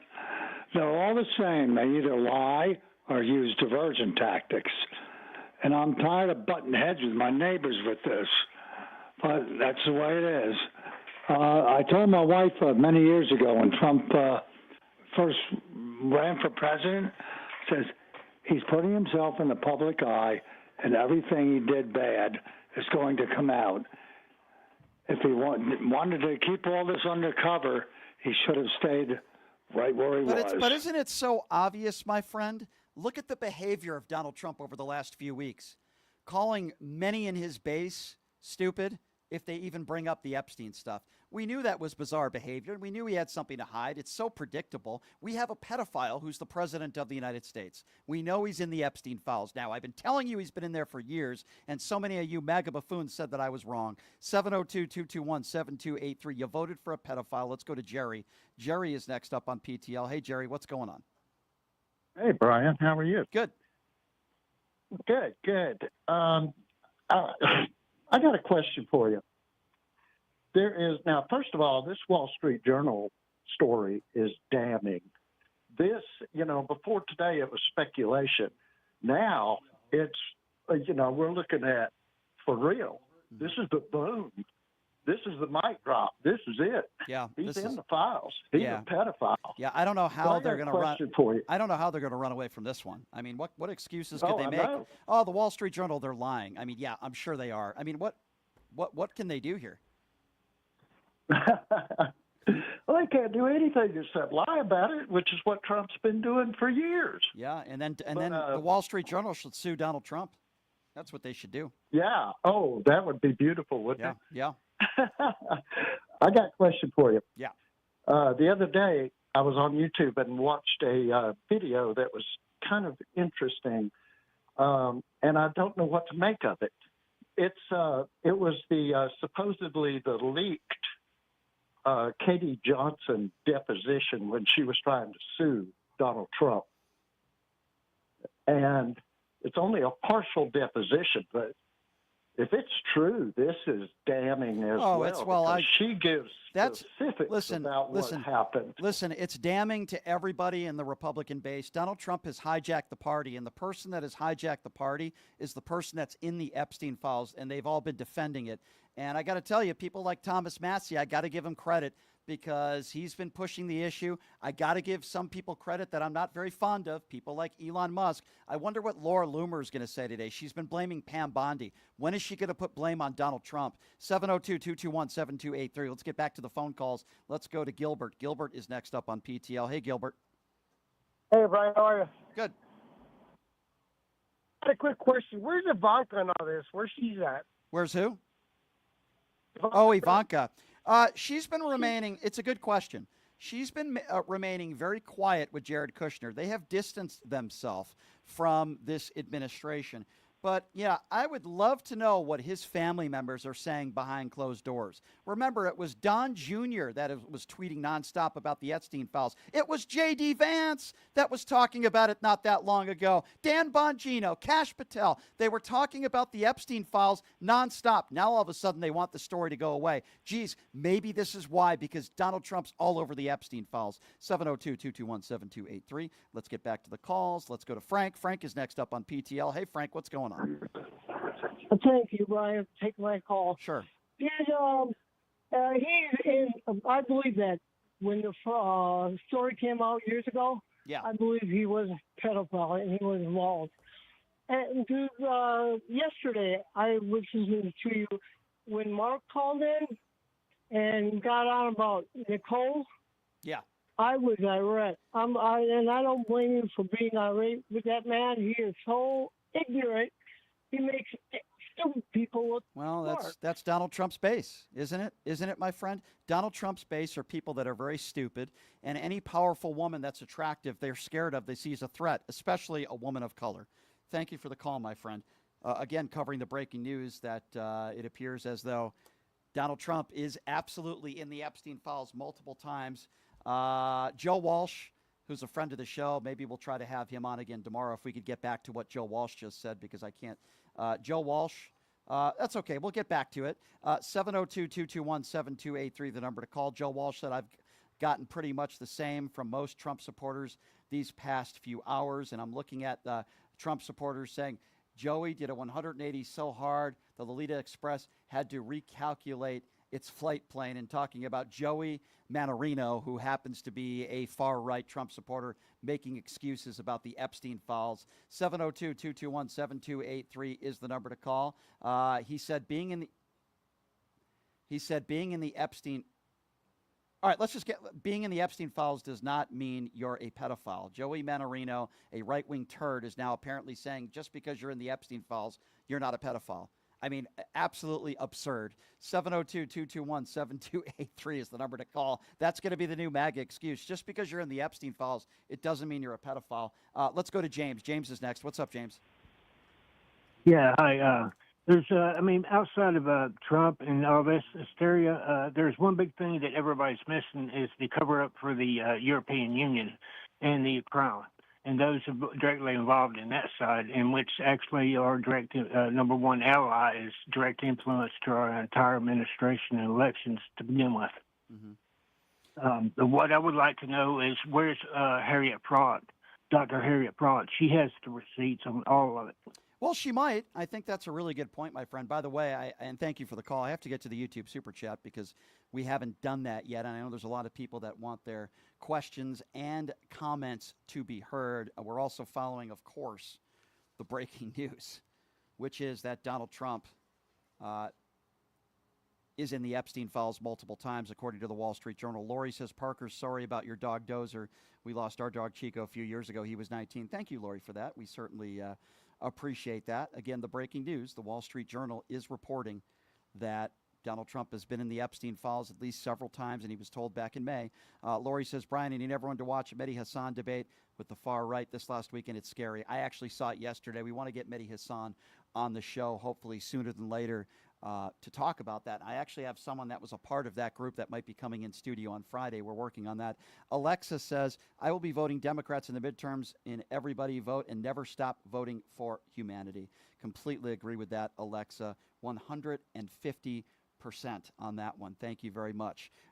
In the super chat, Chicago Rob says GOP used Trump as the useful idiot, do all their dirty work, then toss him aside for the religious right to take over and force their will on America. I agree with you, Chicago. You're right on the ball. Kathy says, Brian, let's call what happened to those underage girls what it really is. Child rape, period. Kathy, I agree with you. The instructor says this is why Trump pushed for a presidential immunity. There you go, instructor. I think you're onto something. Maybe that is why Donald Trump wanted immunity, because he knew that he was in the Epstein files. Shelley says, Brian, we knew that Trump was in the Epstein files, but this is just confirmation. Trump must remember discovery. Well, I hope that it goes to court and the Wall Street Journal gets the opportunity for discovery, because eventually the Epstein files will be put out there. Amir says, I hope you all listening do not show any empathy to MAGA when they eventually implode over this. They made their bed and tripled down and went with the cult mentality. Don't excuse them at all. Amir, I completely agree with you 150%. We cannot excuse all these people that voted for Donald Trump. And today, if they still support him, they are sick and they support pedophiles. Let's go to Pat. Pat is next on PTL. What's up, Pat? Hey, Brian. I cannot believe maggots are still saying, show me the proof. Show me the proof. Yeah. If their child had been raped, what proof would they have besides the child telling them? Yeah. That's what you're going to hear from these people. That's what you're going to hear. Yeah, they like still in another world. Well, there's no proof. Where there's no proof. That is just absolutely ridiculous. I mean, the guy was best friends with Jeffrey Epstein. They hung out Right. together all the time.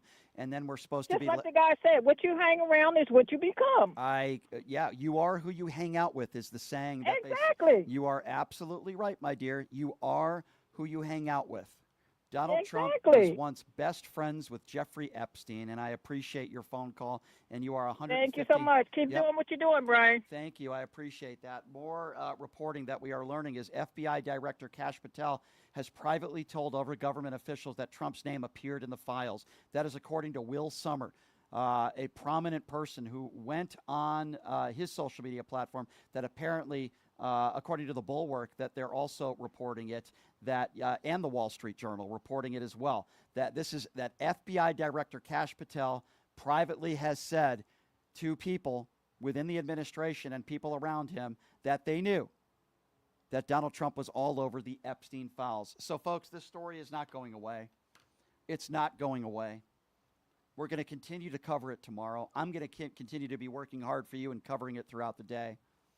I'm going to try to get in touch with Jeffrey Epstein's brother, Mark Epstein, to try to get him on the show again tomorrow to get his reaction to this.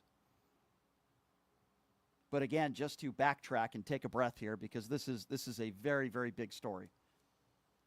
And it's something that I already figured would be true. The Wall Street Journal is reporting that the DOJ already told Donald Trump back in May that he is in the Epstein files, not once but twice, but at least 3 times. We're also learning that Kash Patel knew about this, and he's told people in his inner circle. We are learning that basically most people in Donald Trump's administration and in his orbit knew that he was in the Epstein files. That is why he has been deflecting. That is why he called all of his supporters stupid if they bring up the Epstein files, because he's in them. And I told you guys this for years, and for you MAGA idiots out there that want to make excuses for him, they will continue to do so, and we will continue to call them out because they have zero credibility, and they voted for an adjudicated rapist and a pedophile. You remember that. My thanks, by the way, to Parker, who joined us. Wow, breaking news when Parker joined us. This is crazy stuff. We appreciate Parker for being here. Left-wing popular podcaster Ryan Shedd will be joining us on the show tomorrow. You know he's going to have a lot to talk about. And Leonard Cardinale will be in studio as well. I'm sure he's going to have a lot to talk about here, too. We are going to try to get the best guest and the best coverage we have on this story. We run an independently owned radio show. The best thing you can do for us is donate, whether it be the YouTube Super Chat or on my website, which is pushingthelimits.live. Again, that website is pushingthelimits.live. You can make donations on there, $5, $10, $20 a month, whatever you can afford. It'll take a few minutes of your time, and we also sell merchandise on there. We appreciate your support. We will see you tomorrow. Same time, same place, everybody. Have a great day. Hey, everybody. Are you struggling to find